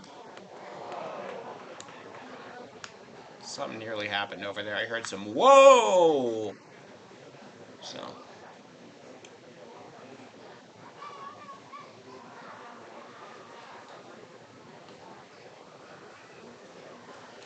All right. Branch leading off. Eli checking on him. In the ground. He's going to go for third. Dietrich has it. The throw to third, not in time. That will allow the runner to get to third. And now there's a sacrifice fly/squeeze opportunity here. 2-1 in the top of the 5th.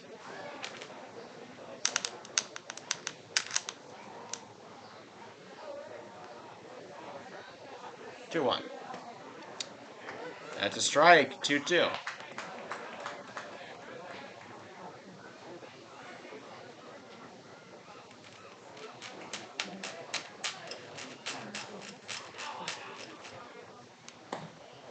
Ooh, he takes one just a little bit off the plate outside. 3-2 now to Buchanan. Full count, 3-2-1.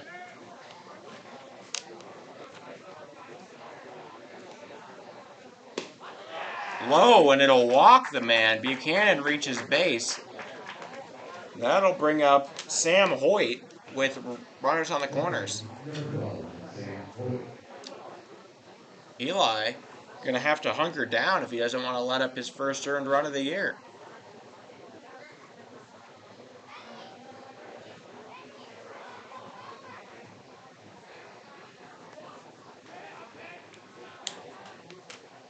Hoyt, big swing and miss on that high pitch.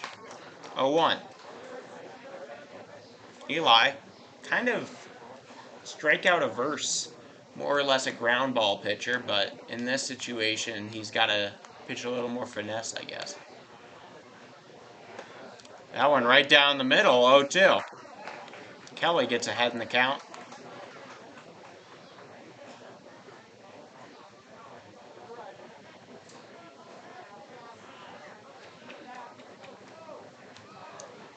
The 0-2. Kelly. That one is in the zone. Top right corner. And Kelly gets the K. That'll bring it to 2 outs. Far better situation here going into the leadoff man, Ben Malone.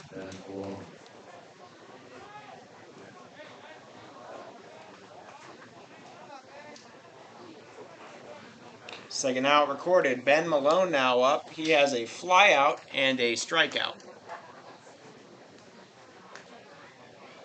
He's their leadoff man for a reason, though. He got a few hits against Mitchell. That curve just a little bit outside. 1-0.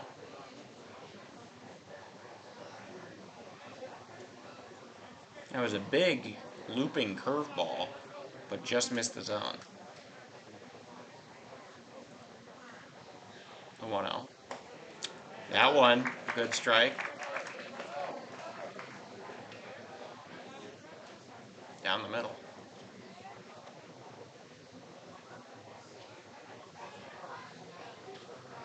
One and one.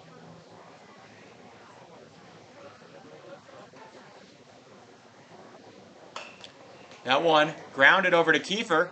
Kiefer, throw to Dietrich. In time! A little bit of a late call. Dietrich had to land to get that one to work, but he's able to get out of the jam. No runs allowed for Eli Kelly in the top of the 5th. That was definitely a suspenseful moment, waiting for the umpire to officially throw it. But throw up the 3rd out, but that's how it goes. Going into the bottom of the 5th, Hardhats still lead 3-0.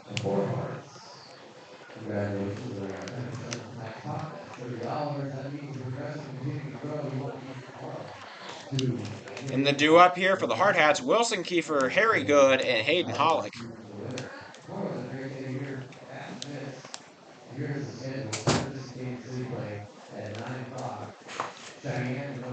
Oliver, I needed to take a break, and I came back with the matchups for tomorrow. They are posted. What? We have all 7 of the matchups with their game times, and as I hypothesized, the championship game will be at 11:30. 11:30. Fitzgerald Stadium with North Platte versus Cheyenne Post 6. So there we go.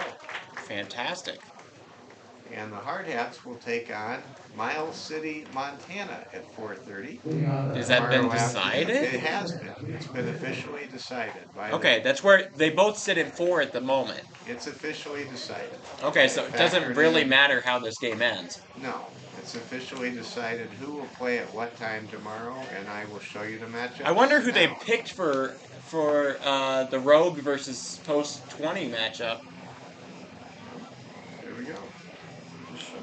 Because Rogue could have finished as high as 3rd or as low as 5th. There you go. The top part there, Oliver, is the Post 22 Fitzgerald Stadium games tomorrow. They give Rogue the 5th slot against Scotts Bluff. They could win their game and legitimately end up in 3rd, but they will be playing 5th no matter what. They'll be the 9 a.m. over at the 320 field, Pete Lean. Some backfire from a car coming by. That's a strike. 0-2 now to Kiefer. The no-no's gone, but I don't mind it. Kelly was able to get out of a jam. 0-2. to Willie. Big gap down the middle there. He drives one into the air and left. Easily handled. Play is made. Somebody's like drag racing over there. I don't know what's going on. I hope you guys can hear it and I don't sound like I'm crazy, but I'm hearing a so that's going to be out number one. Fly out to left. Here comes Harry. Somehow no hits in this game, and he got none in the game versus Cheyenne Post 6 either. Harry Good, a 440 batter going into this series or going into this tournament. Been a little bit cold. That's about 5 consecutive, trips to the plate without a hit. 0-2 now after that foul.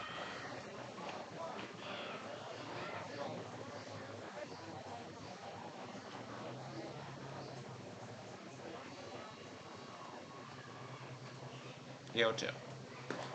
Harry stares at one that's just a little low. That was pretty close, but Harry saw otherwise.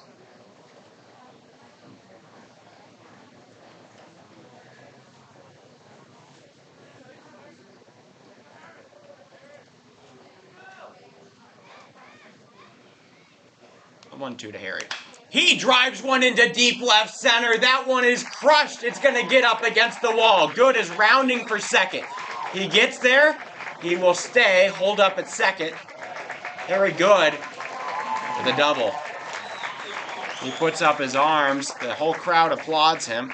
He breaks up that streak. And now we have a man in scoring position up here for Hayden Holland.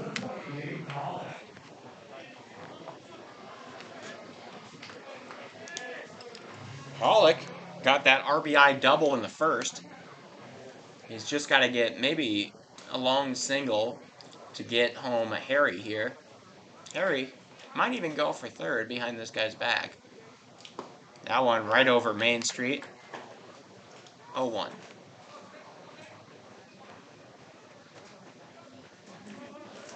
Several players from other teams I see. That Rogue team is in attendance. I see a few of them. I see a Cheyenne Sixers player. I want to say Julian Romero there, sitting with his buddies in the front row. I see a couple Huron supporters here for the main event.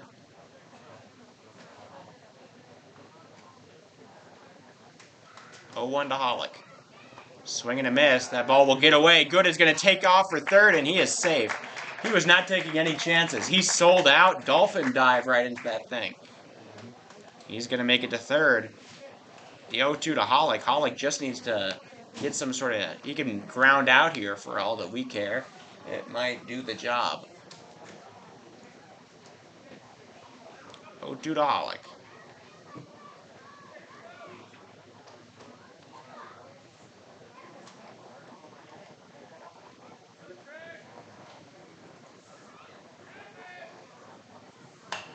Hollick fouls that one off. It's still 0-2.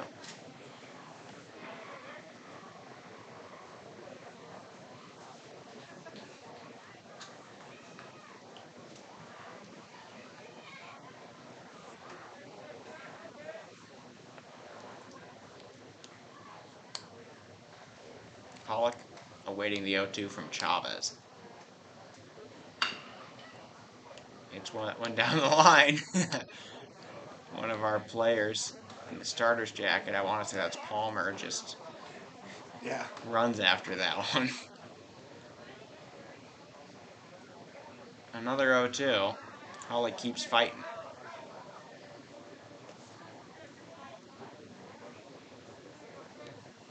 He will drive one. Oh, just a little bit foul. I had a serious chance of riding the line down to the wall. That's how he got his double in the first. You talk about the fine balance of great players going through many stretches without getting a hit. We saw something very unbelievable earlier today. I'll tell everybody about in a moment. 0-2. That one on the ground. The umpire saves a run there. It bounces off of his leg. Here on post sevens, Logan Leyendecker struck out Coulter McAnally, the great Coulter McAnally for Cheyenne post 6 earlier today. Is that the shocker? Well, don't you think it was? Absolutely it was. I mean, Feezer struck out a few times. He's not Coulter McAnally, the best hitter in 6 states. Okay, I'm just going to say that if I'm not mistaken, Coulter McAnally also struck out twice to Lee Negebauer in our matchup. Lee Negebauer is awesome. Yeah, Much that's better fair. than Logan Leyendecker. That one is fouled but playable. They will not get there. That's another foul ball. We are on pitch number 7. That is about 5 degrees of not separation on the pitching totem pole there, however. I mean, he kept him to 2 runs for 3 innings. Not taking anything away from Mr. Leyendecker. No. He is not Lee Negebauer. He's not. Period. 1-2. Hollick facing his 7th pitch of the at-bat. That one is actually into fair territory and right in between the shortstop and the second baseman, right through the wicket to the defense, and that'll be an RBI single. Hardhats move to 4-0. It's really nice to break through after a couple of scoreless innings against starter Brandon Chavez, and now this 4-0 lead really feels like a lead that could be well protected with Eli Kelly on the hill. It's looking good for post 22 tonight. Absolutely. Dietrich coming up now. He's got a walk. That one catches the inside of the zone. Pretty good pitch there from Chavez.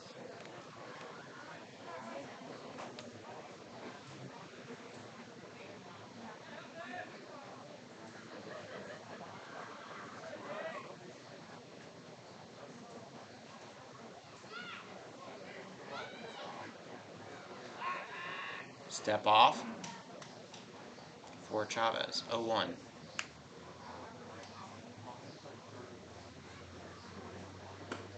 Also, it hangs over the zone. That'll be 0-2. Chavez gets a pair of strikes looking on Alex Dietrich.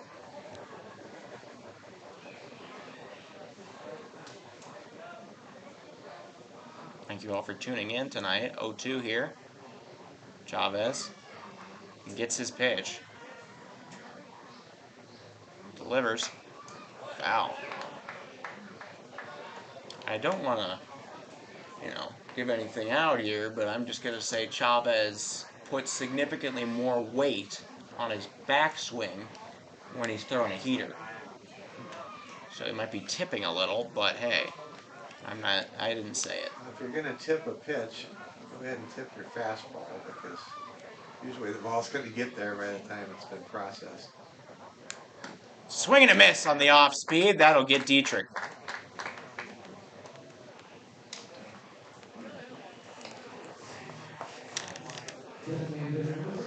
Let's look at the lineup, the matchups for tomorrow here at Fitzgerald Stadium. We'll have quadruple header coverage on Hardhats TV. It all begins at 9 a.m. Sturgis, the Titans versus Canyon City Tigers.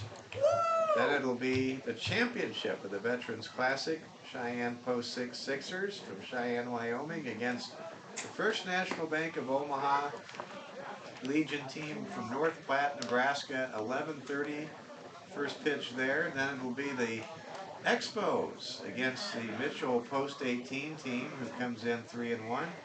And the final game of the Veterans Classic, it'll be Post 22, our Hardhats against Miles City, Montana. The Outlaws. Driven from Marsh, able to be knocked down by the shortstop. The throw is off the mark, but what a play out there from the shortstop. That should be, Ben Malone. Great job out there, but that will allow a man on to second and to first. There's a smoked ball there from Marsh. Really excited for the championship with Cheyenne Post 6 and North I have not Platte. gotten to Both see teams this team. 4-0. Oh, yes. But I haven't gotten to see this North Platte team. They're in that significantly easier Pete Lean region as... Okay.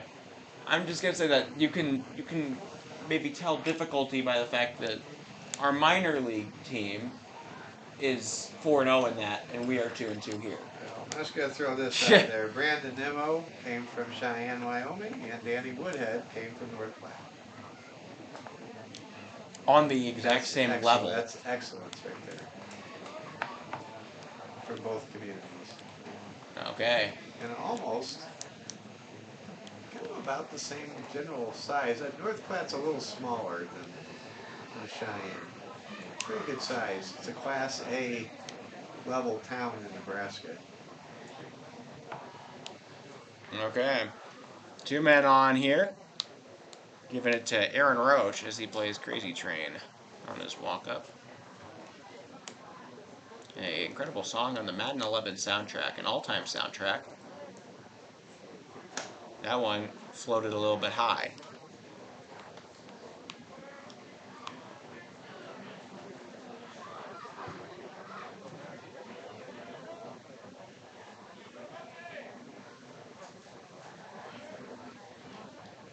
Chavez checking on his runners.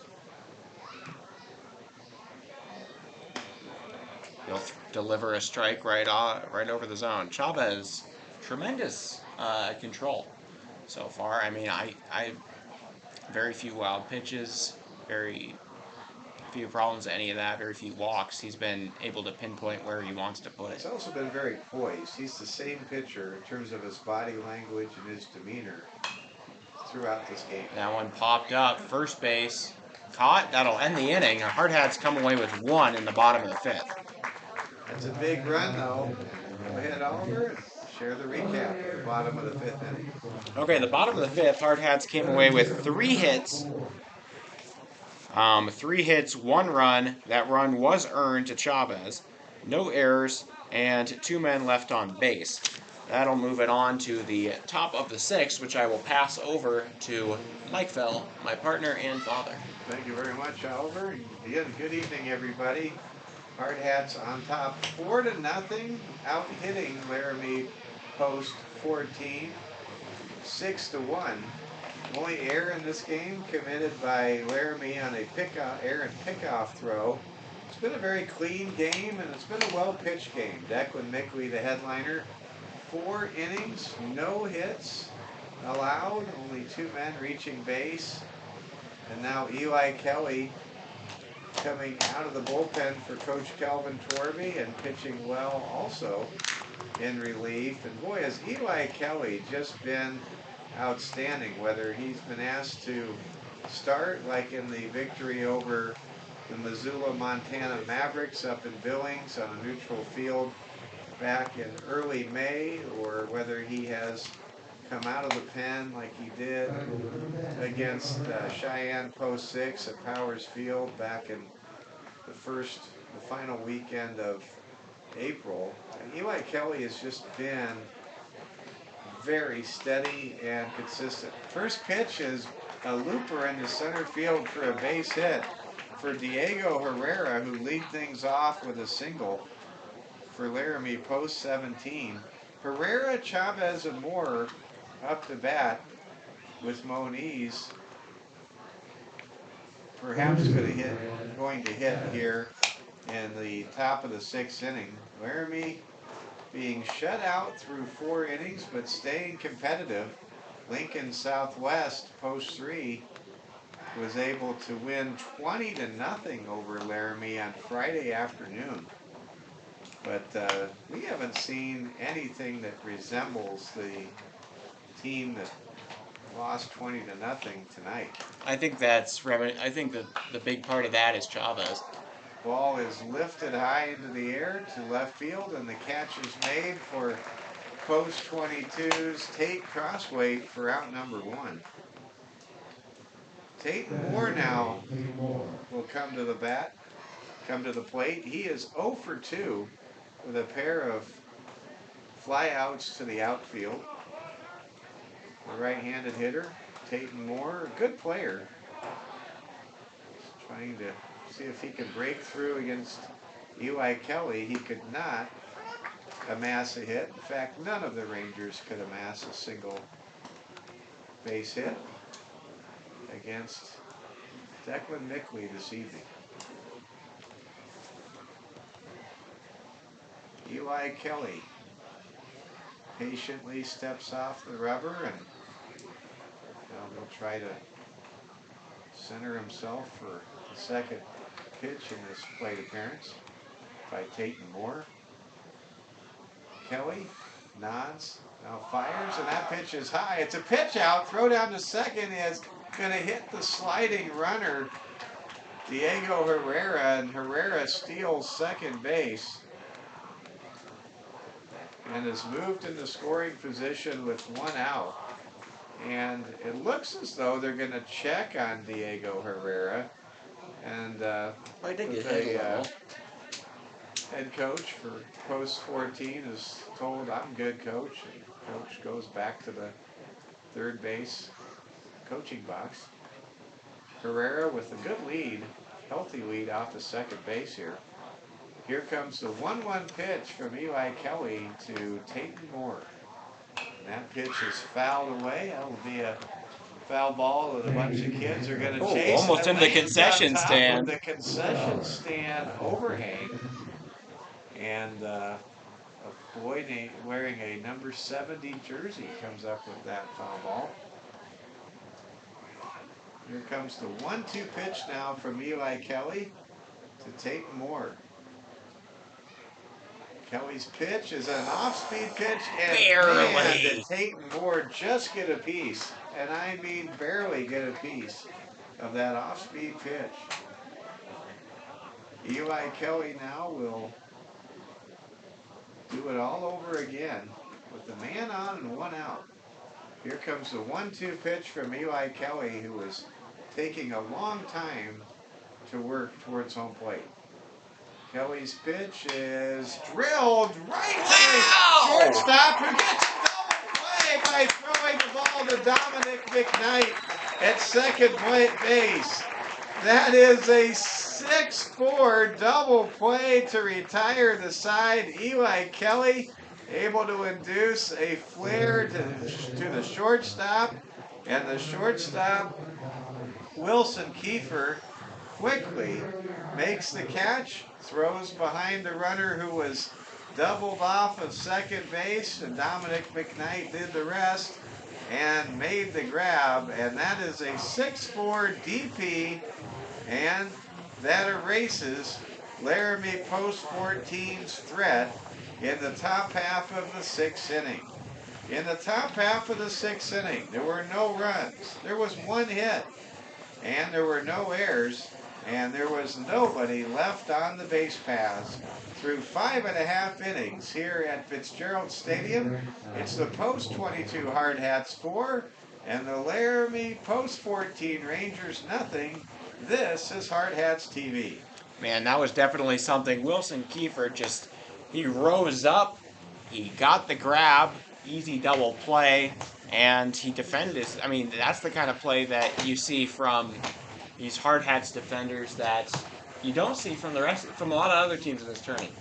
Well, this game's starting to look more and more like Sweet 16, sweet win number 16. The Hardhats trying to get to 16-9, trying to get to 2-2 here in the Veterans Classic. They will play Miles City, Montana at 4:30 tomorrow. Forecast weather-wise, 75 degrees and sunshine. You can't order better weather than that. And we will have the game for you on Hardhats TV. Somebody in for Chavez. 4 games in a row. It's actually going to be Mason Branch coming in from center field. He will relieve Brandon Chavez, who went 5 innings strong, gave up 6 hits, and yielded 4 earned runs to the Post 22 Hardhats. Mason Branch, a tall pitcher. I'd say he's about 6'5", maybe 6'6". What do you think? I'd give him 6'4" and I change. think he's taller than me.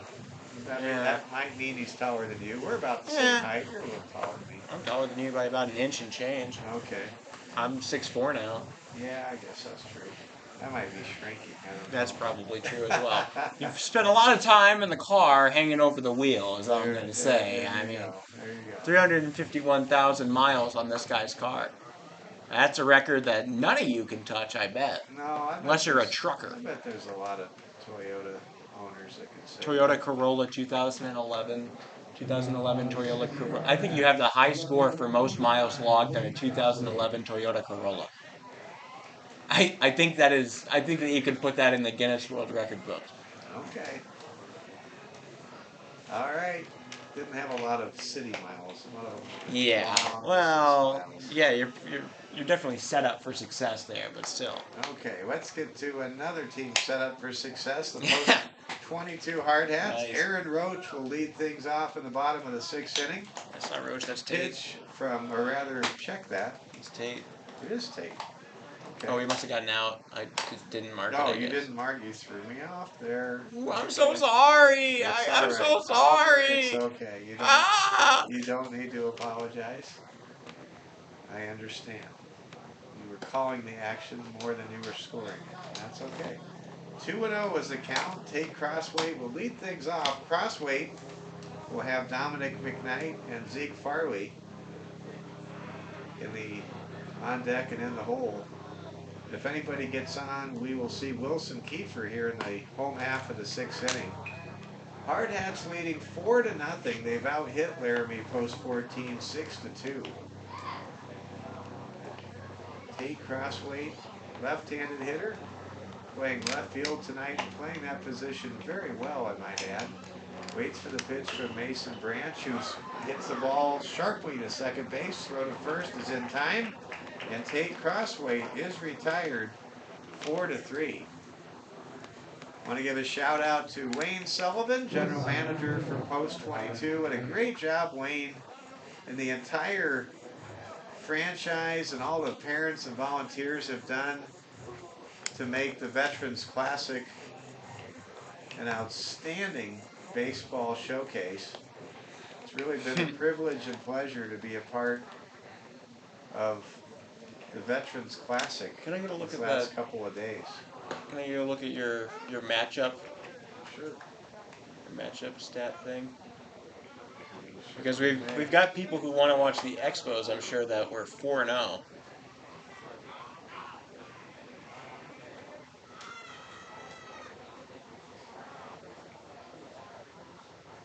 All right, thank you. So to answer your question, Expos, who were undefeated, they will play Mitchell in the second place game at we will be broadcasting that actually. It's our third game of the That's day. at 2 p.m. at Fitzgerald Stadium. So join us at 2 p.m. Expos will get their shot at the team that beat the Hardhats, Mitchell. It'll also be the Post 22 Hardhats TV debut for the Expos tomorrow. Yes. 2-1. They'll be very happy to get See the the promotion. Hardhats of the future tomorrow. Don't want to miss that. We'll have all 4 of the games played here at Fitzgerald Stadium, starting bright and early with a Sturgis Titans team that's trying to avoid the 0-5 sombrero after they have pitched extremely well in this. Yes. But just lost so many tough, low-scoring games. Ball is lifted skyward by Dominic McKnight, infield fly called for, and the catch is made by the second baseman for Post 14, Sam Hoyt. So there's 2 up and 2 down, and now here comes Zeke Farley. This may very well be the last time a Hardhat comes to bat here in this ball game. Hardhats are 3 outs away from nailing down a victory, trying to break a 2-game losing skid after the doubleheader sweep at the hands of Mitchell Post 18 and Cheyenne Post 6 last night. First pitch is a strike to Zeke Farley.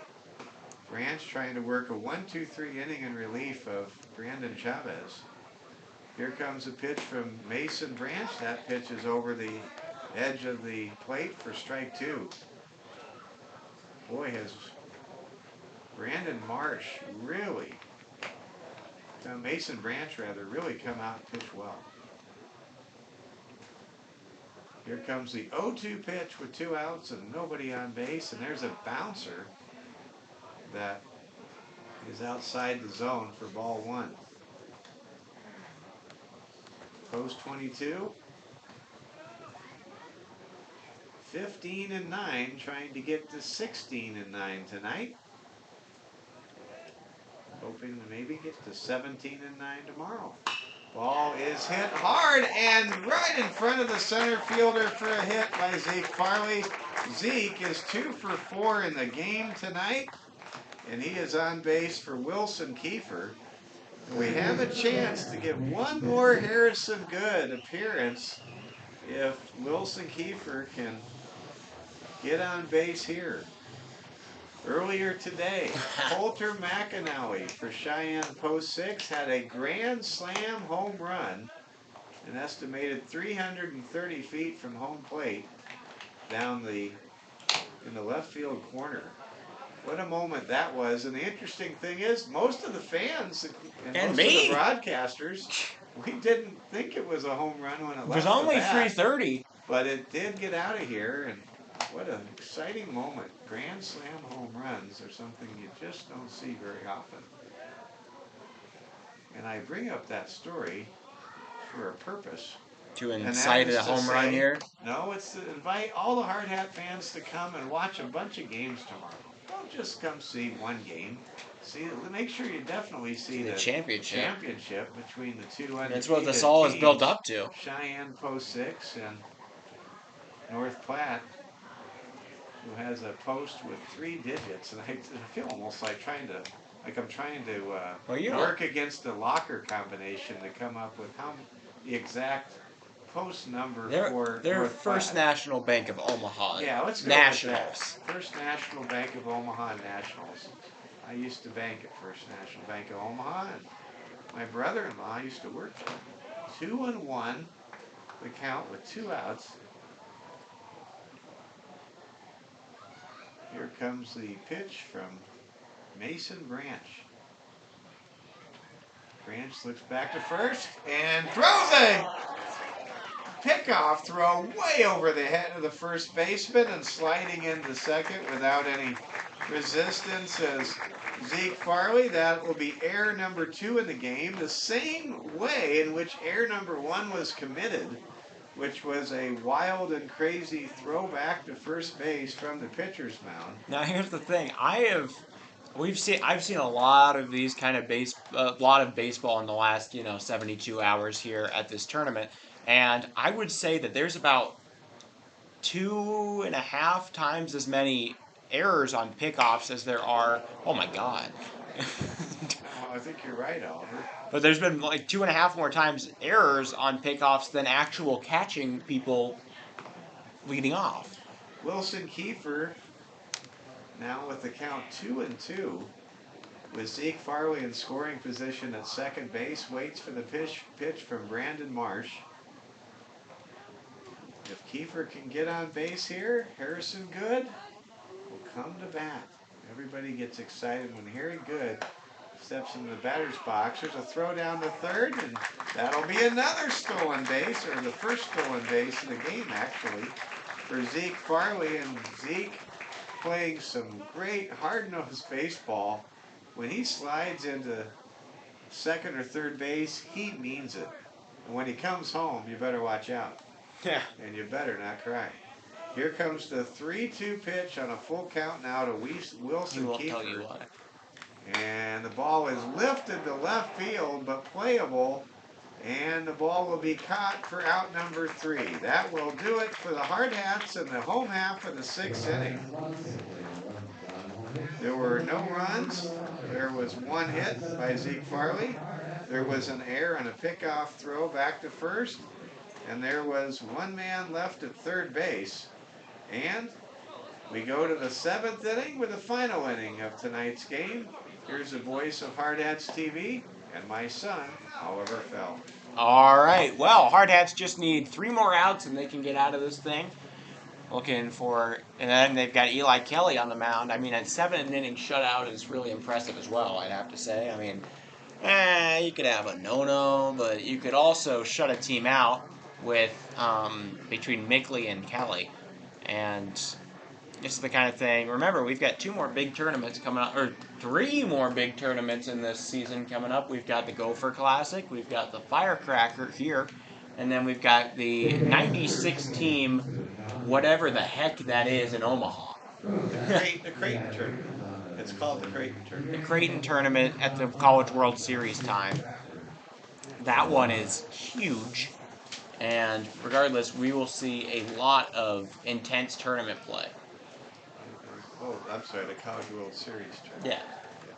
Not Creighton. We call it the Creighton tournament. The Hardhats call it the Creighton tournament. Oh, okay. Because the Creighton Junior Jays are one of the... The Hardhats call it the Creighton tournament, but it is known according to our friends at Lincoln Southwest. And they're in Nebraska, but... It's called the College World Series tournament. I'm not sure, though. People in Lincoln, they hate to say Creighton. Okay. They really don't like that Creighton is superior to Nebraska in most every things. sport other than football and volleyball. They're getting closer in football. Creighton has not played football, ladies and gentlemen, since World War II. Yeah, they don't have a losing record. Anyways. Hey, they had an NFL first-round pick, I believe, actually. Or something in that range. They had somebody they had a quarterback in the 1940s who played a bit. 1-1.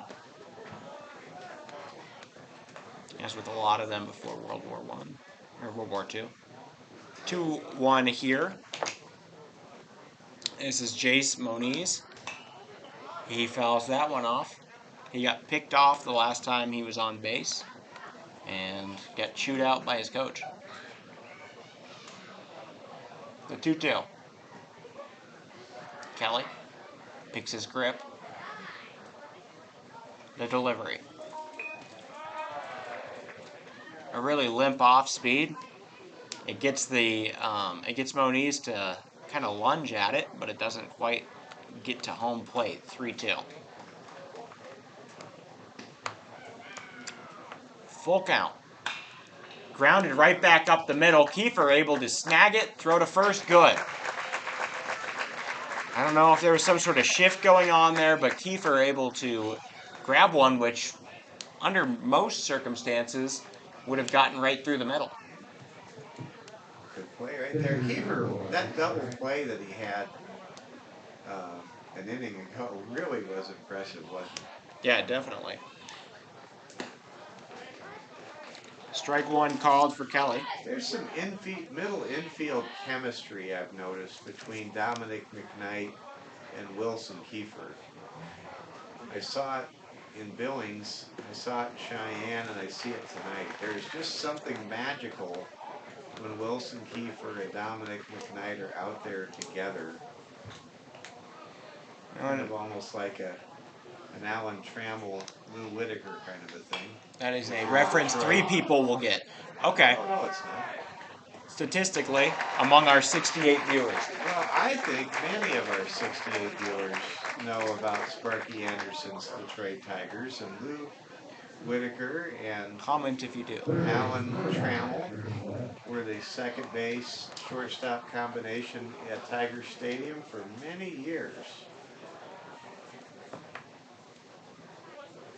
Well, that one popped to the first baseman. Ball gets away.